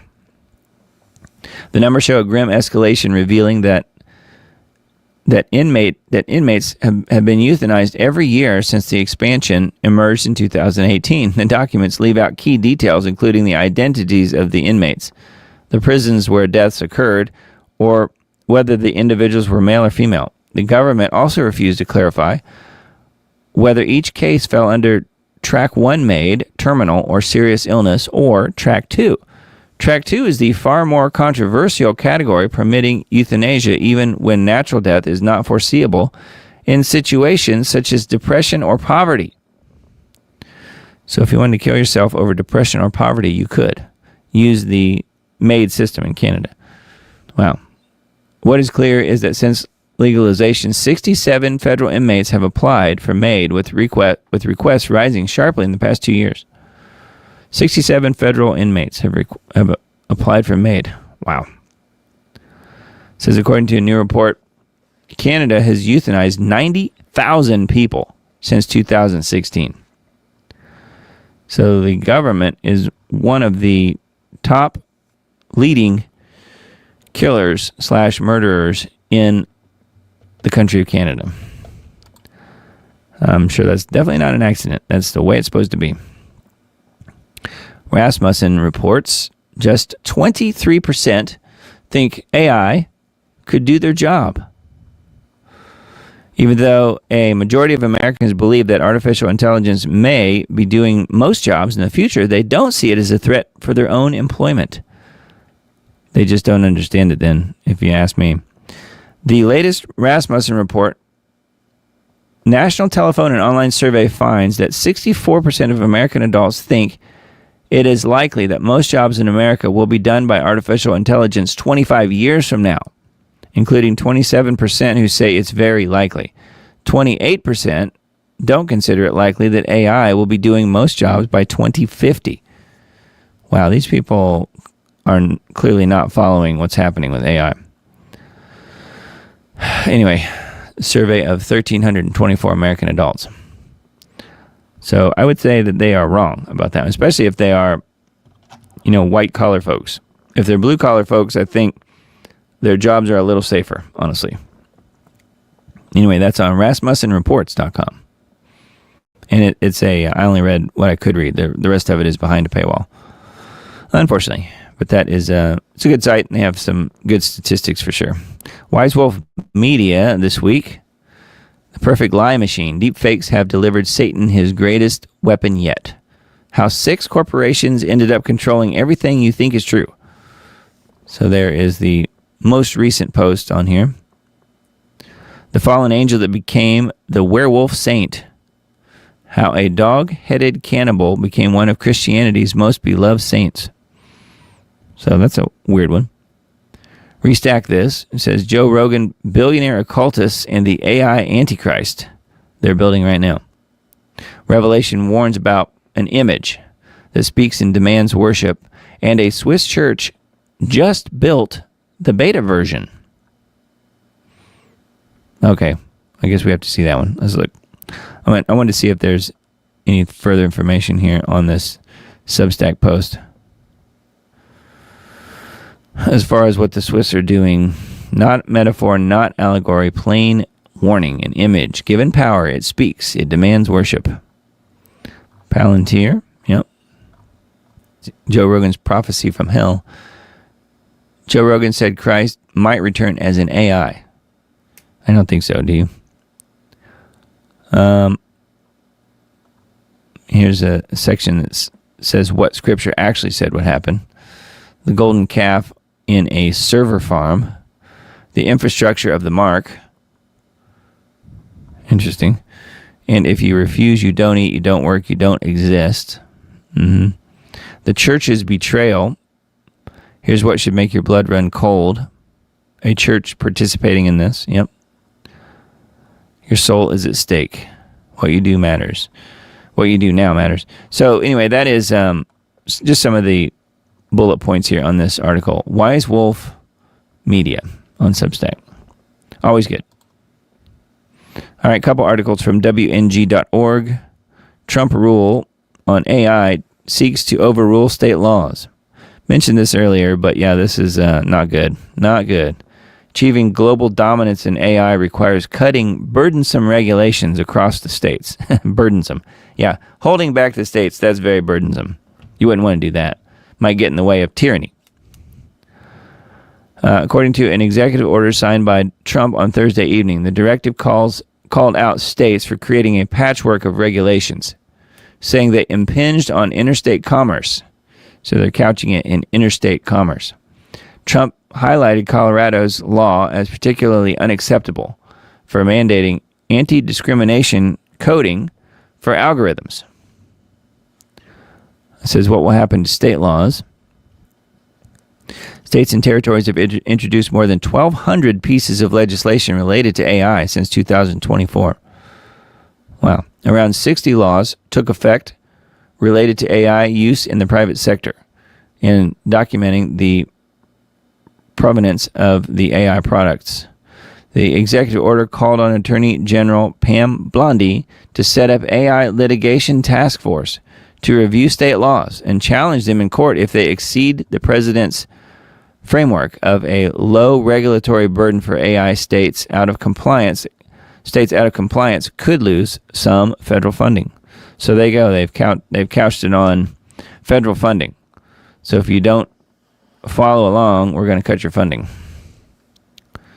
White House Special Advisor for AI and Crypto, David Sachs, will work with policymakers on legislative framework for a national AI standard to pass through Congress, according to the order. So this is not good. Not good at all what Trump is doing with forcing the states to follow suit here. Not good.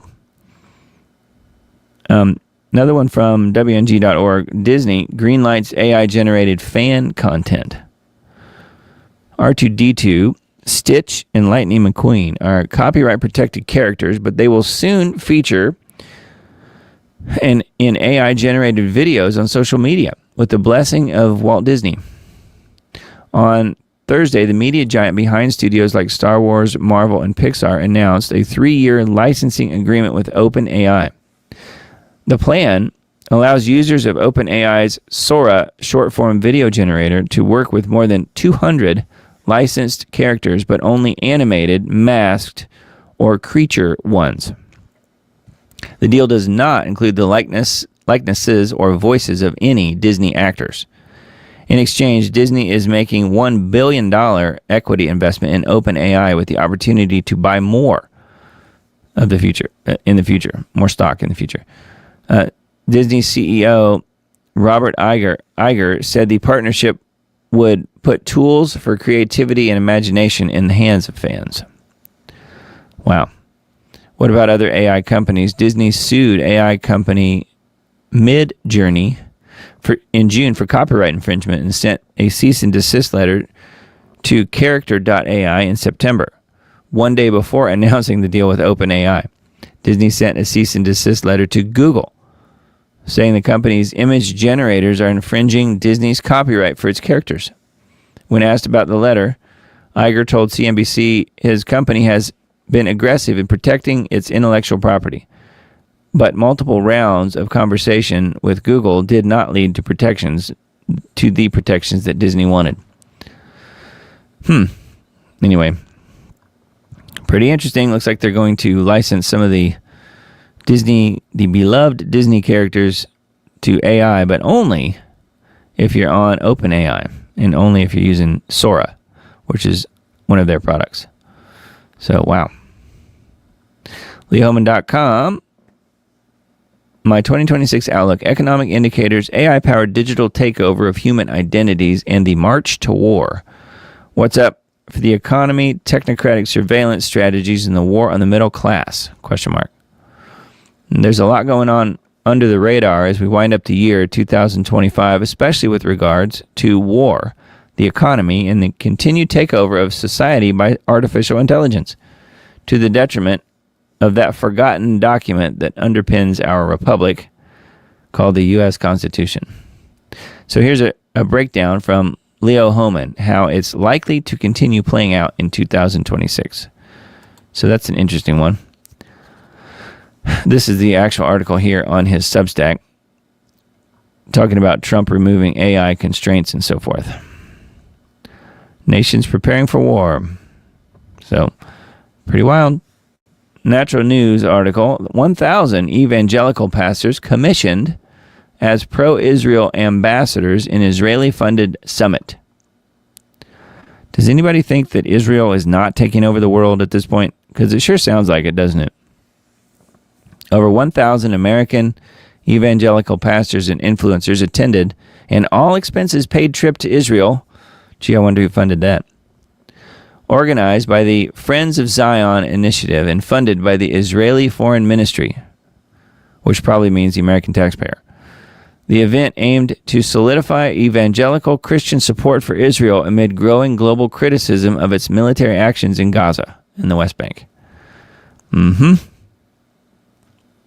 Yep, that's right. And then, of course, the U.S. steps in and covers all of those costs.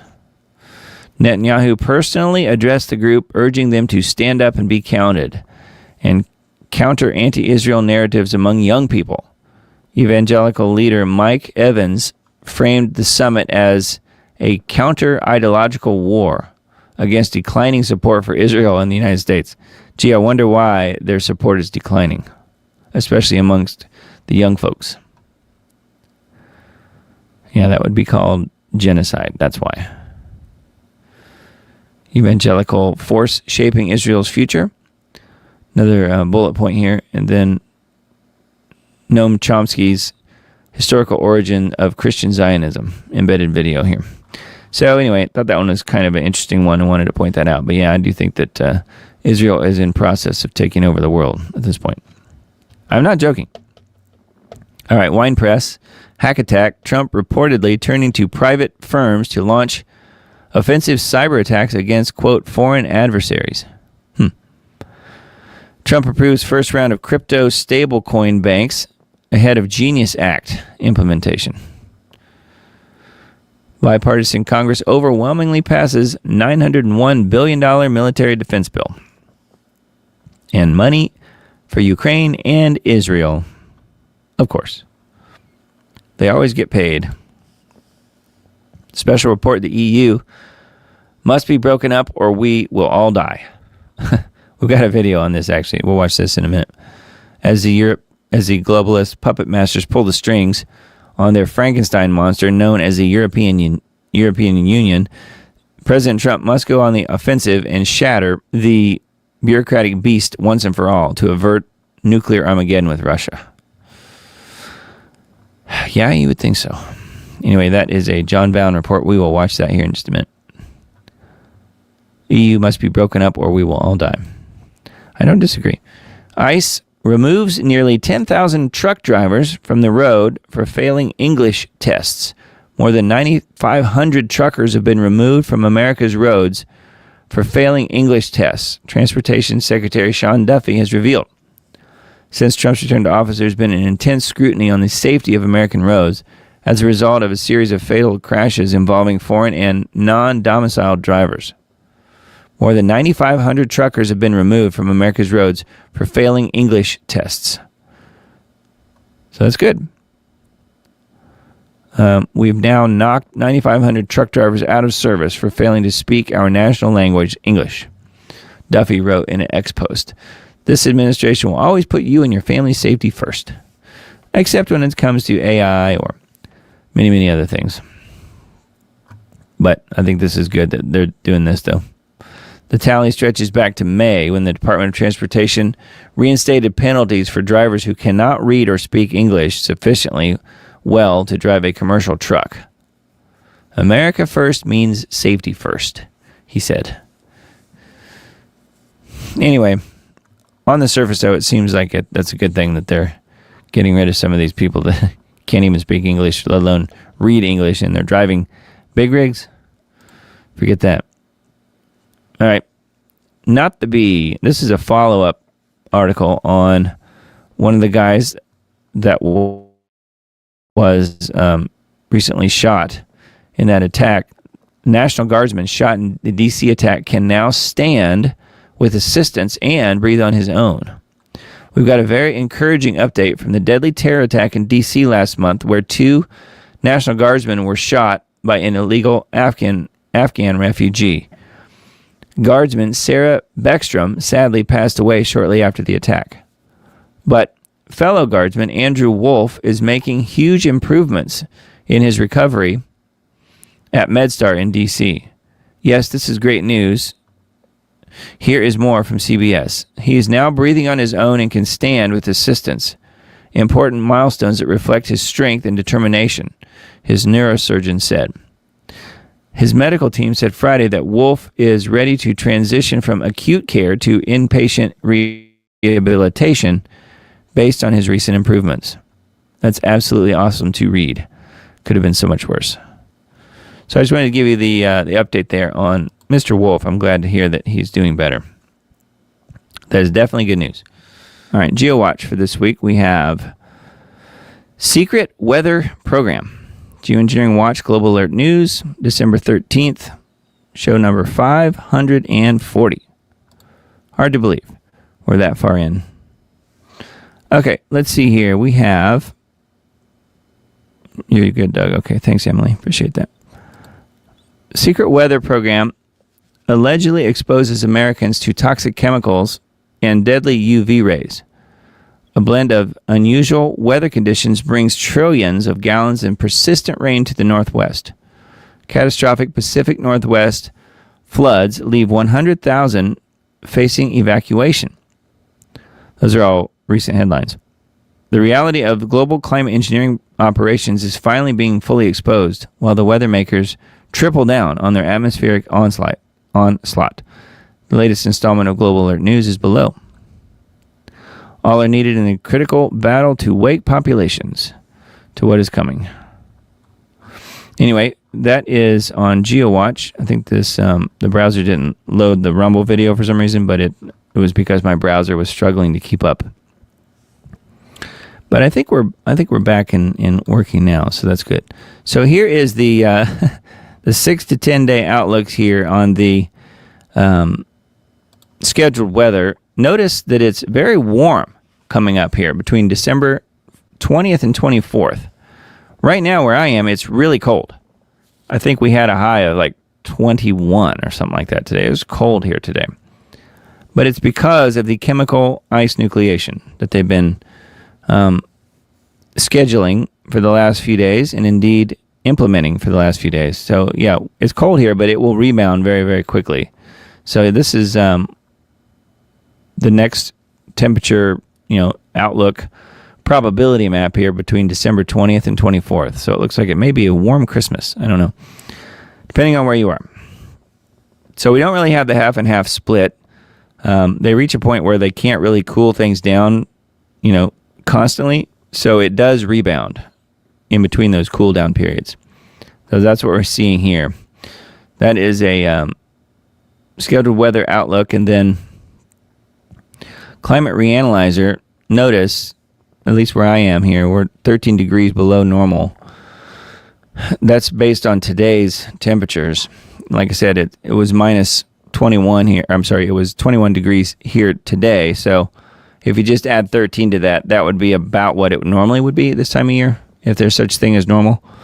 But keeping in mind that that's the chemical cool down, keeping in mind that rebound I was just talking about.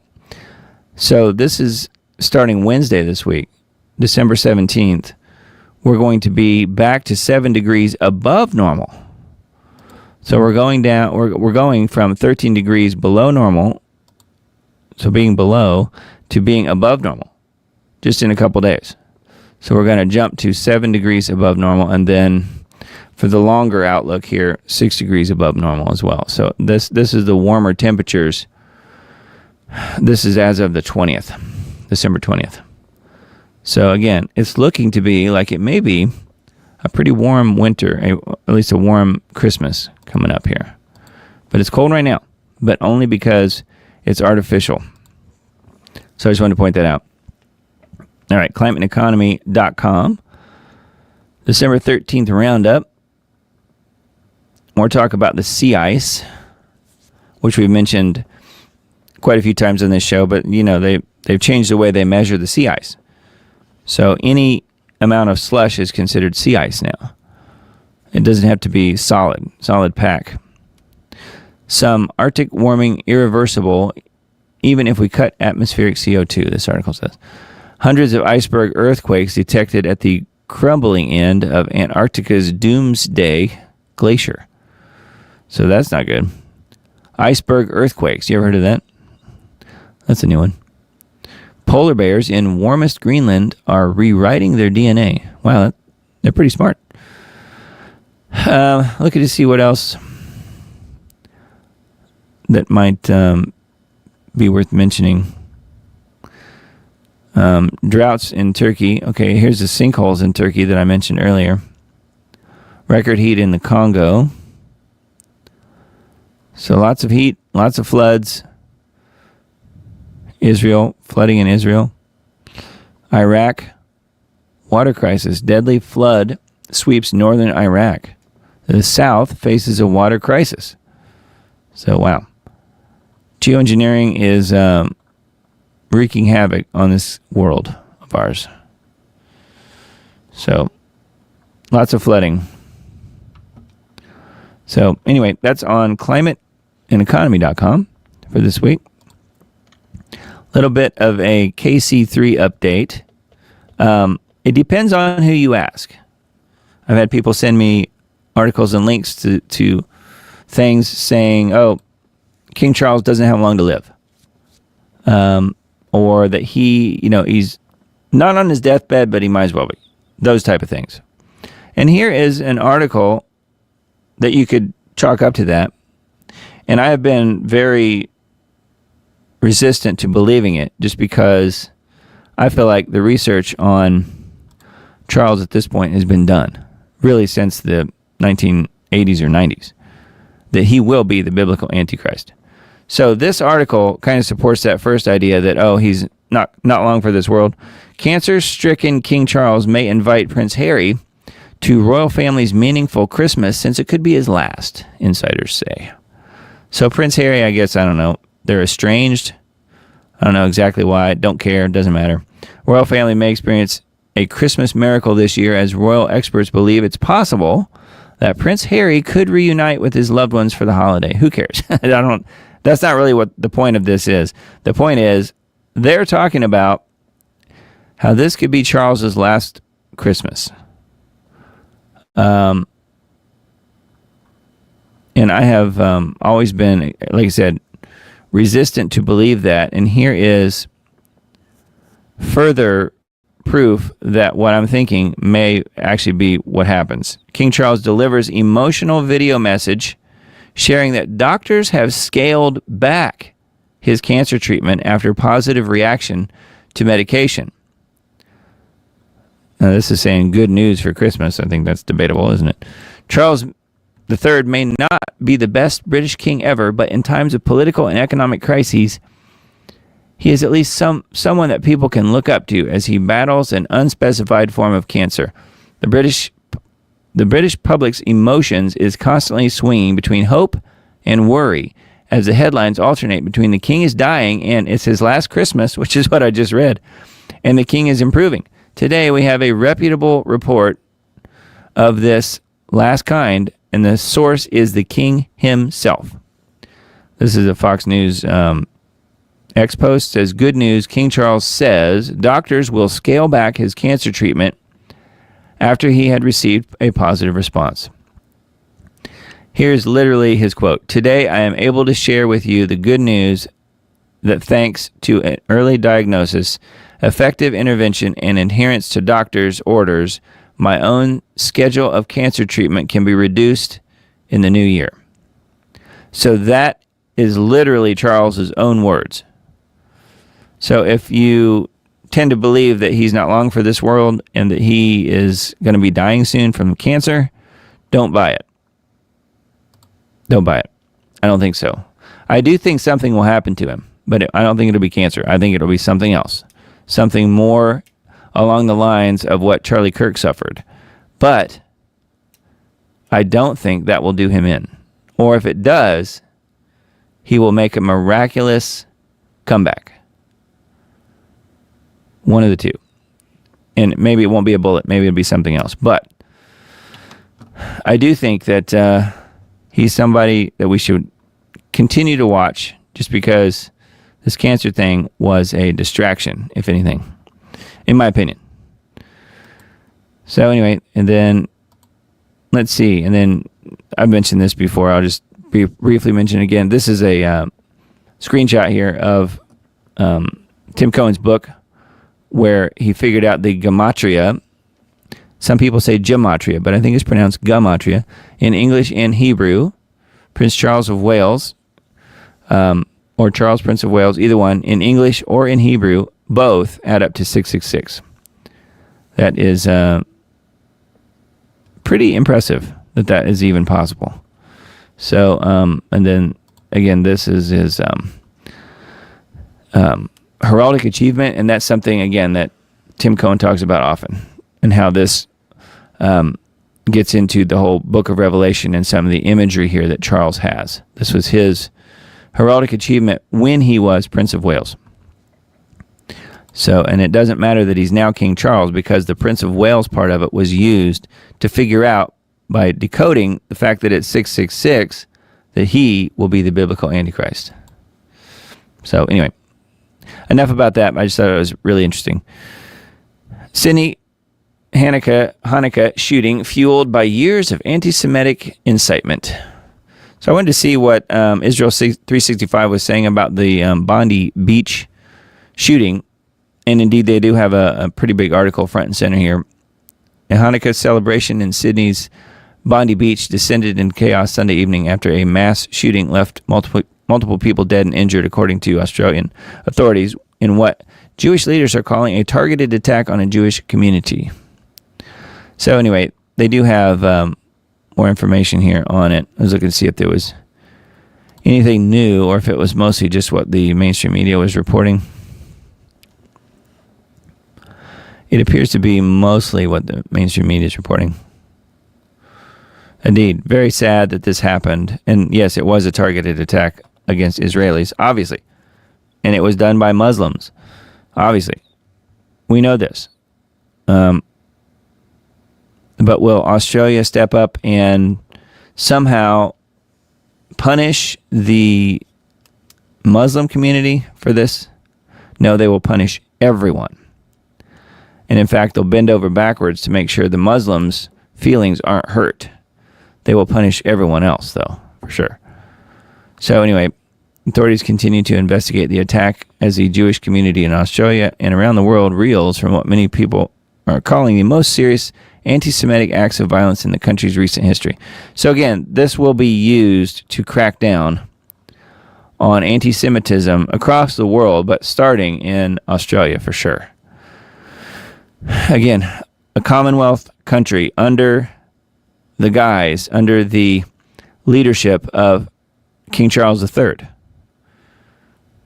Australia, New Zealand, Canada, all certainly testing grounds for whatever it is that the globalists want to do, and King Charles is leading the charge here. And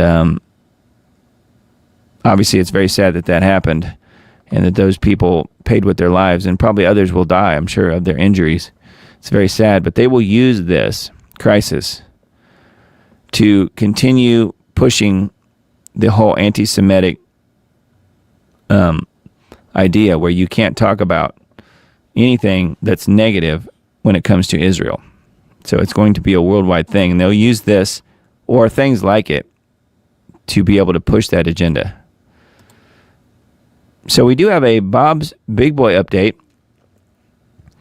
If you don't know who Bob's Big Boy is, well, obviously he's a character of he's a kind of an American icon here, but he also looks a lot like this guy.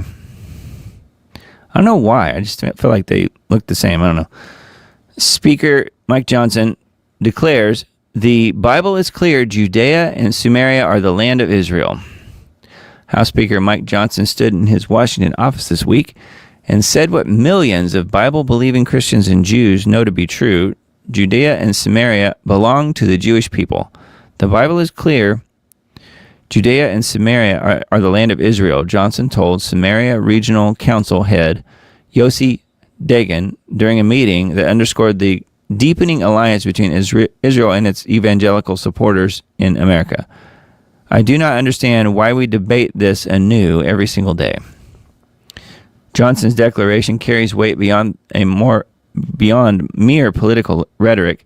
As the highest-ranking member of the House of Representatives, his words reflect a fundamental shift in how America's leadership discusses Israeli territory. Last summer, Johnson became the highest-ranking American official to cross into Samaria, visiting the city of Ariel, where the express consent of Trump and the State Department. That visit and this week's meeting with Dagan demonstrate that that the speaker practices what he preaches. I'm sure he does. He definitely loves his Israel, for sure, as so many of them in Congress do. And they get the funds to make sure that they love Israel, if you know what I mean. Anyway, further information on this article, and I think that was the last one that I had pulled up for you guys tonight. Let's see here. Diamond Report on X. I don't think I retweeted much of anything. I was out a good part of the week traveling this week and got back yesterday and posted my show to my X account here. The infamy that will live on this date. That was last week's Sunday night show, and it is available on my X account, and if you happen to miss it, but it's also available on YouTube and Rumble and BitChute and Brighteon and all those other places as well. So thank you guys for subscribing and sharing. Certainly appreciate that. DiamondDisc.substack.com is the place to be. The QR code in the upper left corner, right up there, is how you can get there, quick and easy. You just scan that with your phone, or you can, of course, type it in, DiamondDisc.substack.com. Make sure you're on that list. I certainly would appreciate that. And no charge, obviously, to do that. There is a mechanism there as well if you want to support what I'm doing. And we do have just a handful of people that are doing that on a monthly basis. So thank you guys for doing that. There's an option there. And then, obviously, the other one is Subscribestar. Starting at $5 a month, if you want to help what I'm doing, help me pay the bills that have to do with this show, buying equipment, and paying the monthly charges for live stream software, and so forth and so on. There's a lot there. And then the band group, if you're not already in the band group, please join. It's, again, totally free. 112 members now at this point. So, yes. Group of friends who are interested in truth from a biblical standpoint and strive to put Jesus Christ first and foremost in our lives. So there you go. That is the band group, and that is band.us/@the-Diamond-Report is where that is, if you want to join the group. And then just a quick update here on Crystal, our friend Crystal Verba, who passed away, mentioned last week. I didn't pull up the GoFundMe, but I will link to that in the Substack post. I'm not sure if I did that last week or not. I think I did, but we'll do it again this coming week. And it's definitely available in the band group, so if you're in band, you can see that post. It's still near the top, actually, on there. If you want to contribute to the Verbas and their family, Miss Crystal passed away suddenly on December 2nd. Just a quick little tribute here to Crystal Verba. Her obituary says, resident of Montreville, passed from this life Tuesday, December 2nd. At Ruby Memorial Hospital in Morgantown. She had been in her usual health and died from complications following the birth of her last child. Crystal was born Tuesday, November 21st, 1995, in Washington State, daughter of Richard Elliott Chrisman and Brenda Lee Lamb Chrisman of Texas. On April 23rd, 2016, she married Mr. Mark Verba, who survives at home. Also left to cherish her memory are 6 children: Lazarus, Enoch, Zelda, Sasha, Vashti, Autumn, and her 4 sisters. It mentions them, and then several aunts, uncles, nieces, nephews, cousins. Crystal was a graduate of Hammond Baptist High School in Indiana. I didn't know she was in school in Indiana. That's where I grew up. Not in Hammond, but I'm familiar with that. She was a dedicated wife, mother, and homemaker. Crystal enjoyed quilting and vegetable gardening. She had a passion for discussing the benefits of free birthing and natural medicine. Crystal was a Christian and a believer in Jesus Christ.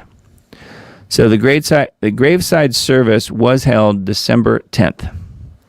So that is all happened at this point.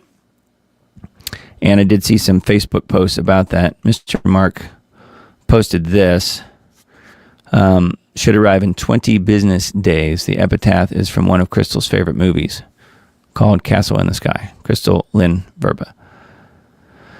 So there you go. So blessings to the Verba family. She was a wonderful lady, and I was happy and proud to call her a friend as well as Mr. Mark.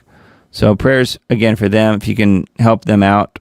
I haven't done that yet, but I certainly will. That is on GoFundMe. You can certainly find them on GoFundMe. I didn't pull up that tab tonight, but that will definitely be part of the Substack that I send out on Tuesday or Wednesday this week. So definitely be looking for that. If you can contribute $5 or $10 or more, I'm sure Mr. Mark would greatly appreciate that. Yes, thank you, and God bless you guys as well. We had a good family trip this last week. We left Thursday and got back yesterday, and we were celebrating the graduation of my son from college. So congratulations to Mr. Jack Diamond. He is now a college graduate. He got his bachelor's in mechanical engineering, of all things. He's a smart guy. Very much like his mother. So yes, he is a graduate and is taking his final. He still has an exam left, believe it or not. It's more of a certification exam that he's taking tomorrow. So say prayers for Mr. Jack tomorrow that he can do well on this national certification test. He said none of his friends could pass it the first time. So it is really hard. But I predict, mark my words, I predict Mr. Jack will pass that test. We'll see how it goes. I'll report back when I know something, and it might take a little while to find out. But anyways, yes, that's what we did. We were in Knoxville and celebrating him. And, of course, he'll be back with our family in about a week or so anyway for Christmas. So, yes, thank you. Yes. Congratulations, Doug. Very impressive. Also incredible name. Yes, Jack Diamond. Appreciate that. Yes, he's a good kid. And then Miss Betty says, much love, folks. We'll have to catch the replay. Fell asleep. That's all right. That's all right. I get it. Glad to hear your journey was wonderful and enjoyable. Congratulations. Thank you, Miss Betty. Appreciate you and everybody out there listening. And again, continue to keep the Verbas in your prayers because I know they would really appreciate that. Mr. Mark and his kids. So yes, we will do it again next week. We will be back here again, on the 21st, 12/21, just a few days out before Christmas. And we'll do it again, 9 p.m. Central. So let's close with this last video that I mentioned earlier. It is the one about the EU. The EU must be broken up or we will all die. So that's a pretty definitive statement there. That's a John Bound report. So let's watch this one together, and then we'll call it a night. We'll do it again next week. Hope you guys have a blessed week, and feel free to reach out if you guys have any questions or comments about anything. Leave comments on any of the videos, on any of the platforms, YouTube, Rumble, Facebook, BitChute, Brighteon, and I guess that's all. So anyway, blessings to you all. Love you guys, and we'll talk to you again real soon. Every military analyst from China, Russia, the RAND Corporation, the Pentagon, no one disagrees. The International Atomic Association of Scientists with their doomsday clock in Chicago, it is the closest to nuclear war we've ever been on the threat escalation ladder. We have a plan. We know what to do, so let us deliver. We must. We will, of course, continue working closely with our partners in NATO. This is a moment for Europe, and we are ready to step up. The Secretary General of NATO warning about the prospect of war, and he put it in really stark terms. He said, we are Russia's next target and we are already in harm's way. And you sort of wonder why he's saying that now, and it's partly about a message to European people.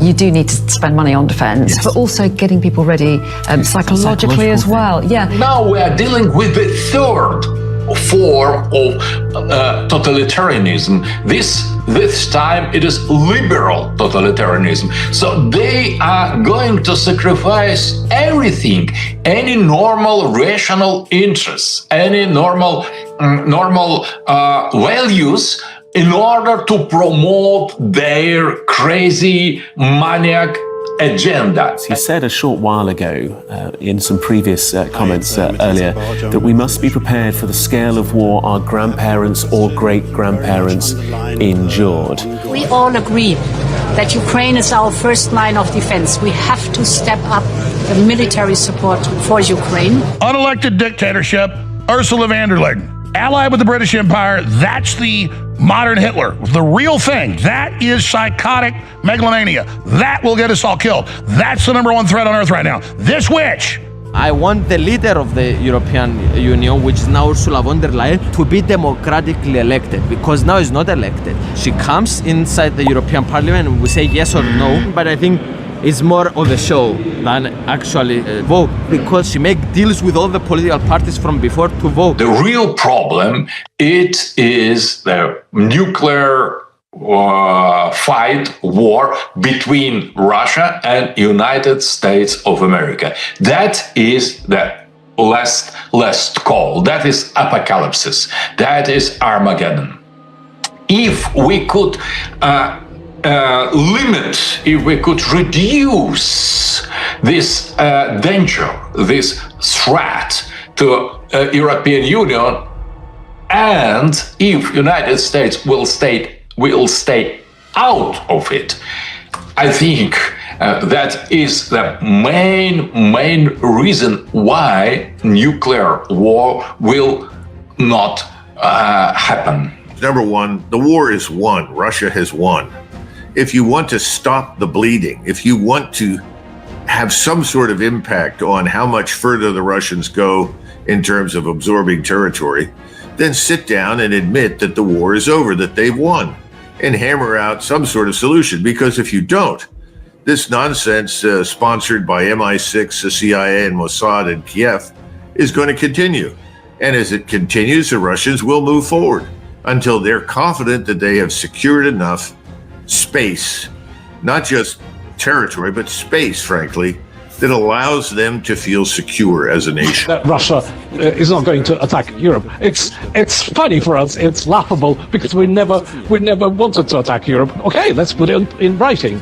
But there are some people who are not particularly, shall we say, with us. I don't know, there may be some crooks when everything is being fed to the society and the citizens are scared and they want to hear that we don't have any aggressive plans towards Europe. Our own GOP senators that are coming out against it. Let me give you a wild guess as to where they are personally invested with in regards to their stock portfolios. You guessed it. Trump's got to take the gloves off. Don't just leave NATO. Break up the EU. There's all these states that don't want to be under it. Most of them didn't even vote to get in it. It literally was set up as a trade deal scam, Treaty of Rome in 56. Point out it's unelected. Point out they're killing all these AfD candidates. Point out it's the new Hitler. And just break it up. We can do this.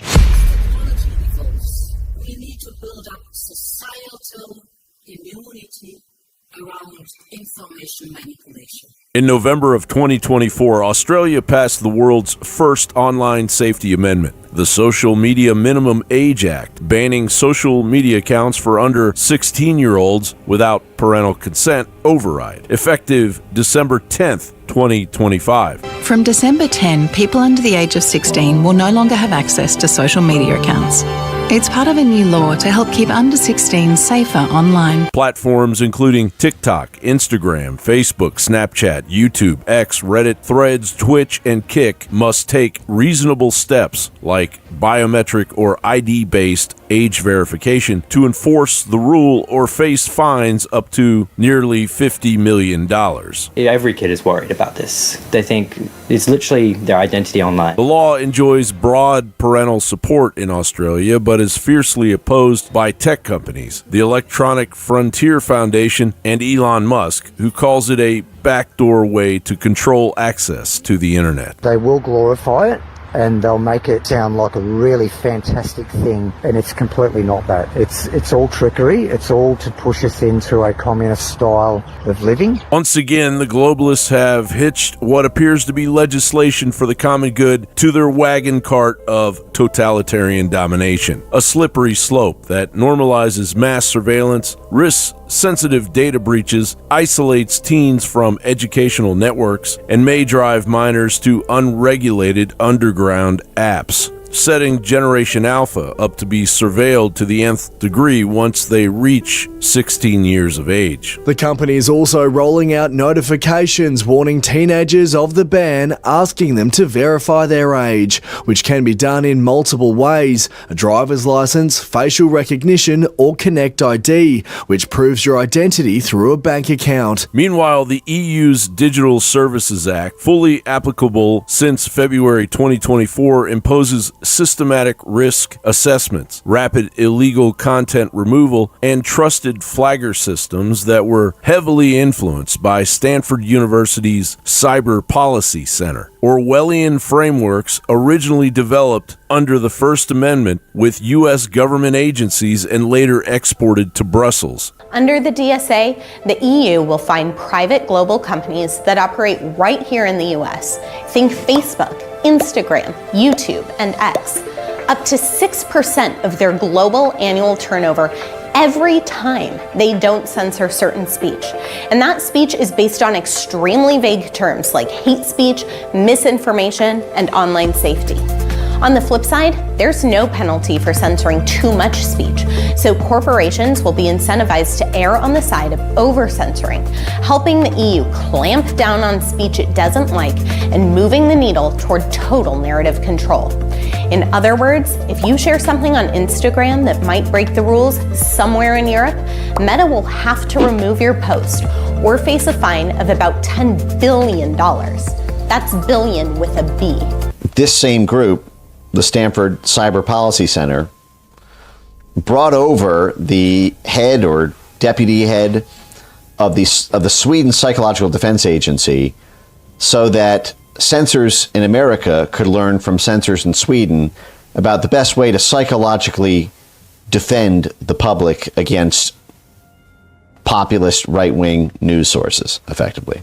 There will be custodial terms of 6 months. The UK's Online Safety Act, fully operational from July 2025, has forced platforms like Substack to demand government ID for access to certain content, triggered Wikipedia high-risk classification threats, and empowered Ofcom to punish insufficient self-censorship. You know that I've been warning you guys about the Digital Services Act, this online safety law that the EU put forth a few years ago. And one of the requirements that that law has is that to protect children online, certain content has to be age restricted. Obviously, like they're talking about things like pornography or very aggressive or violent material.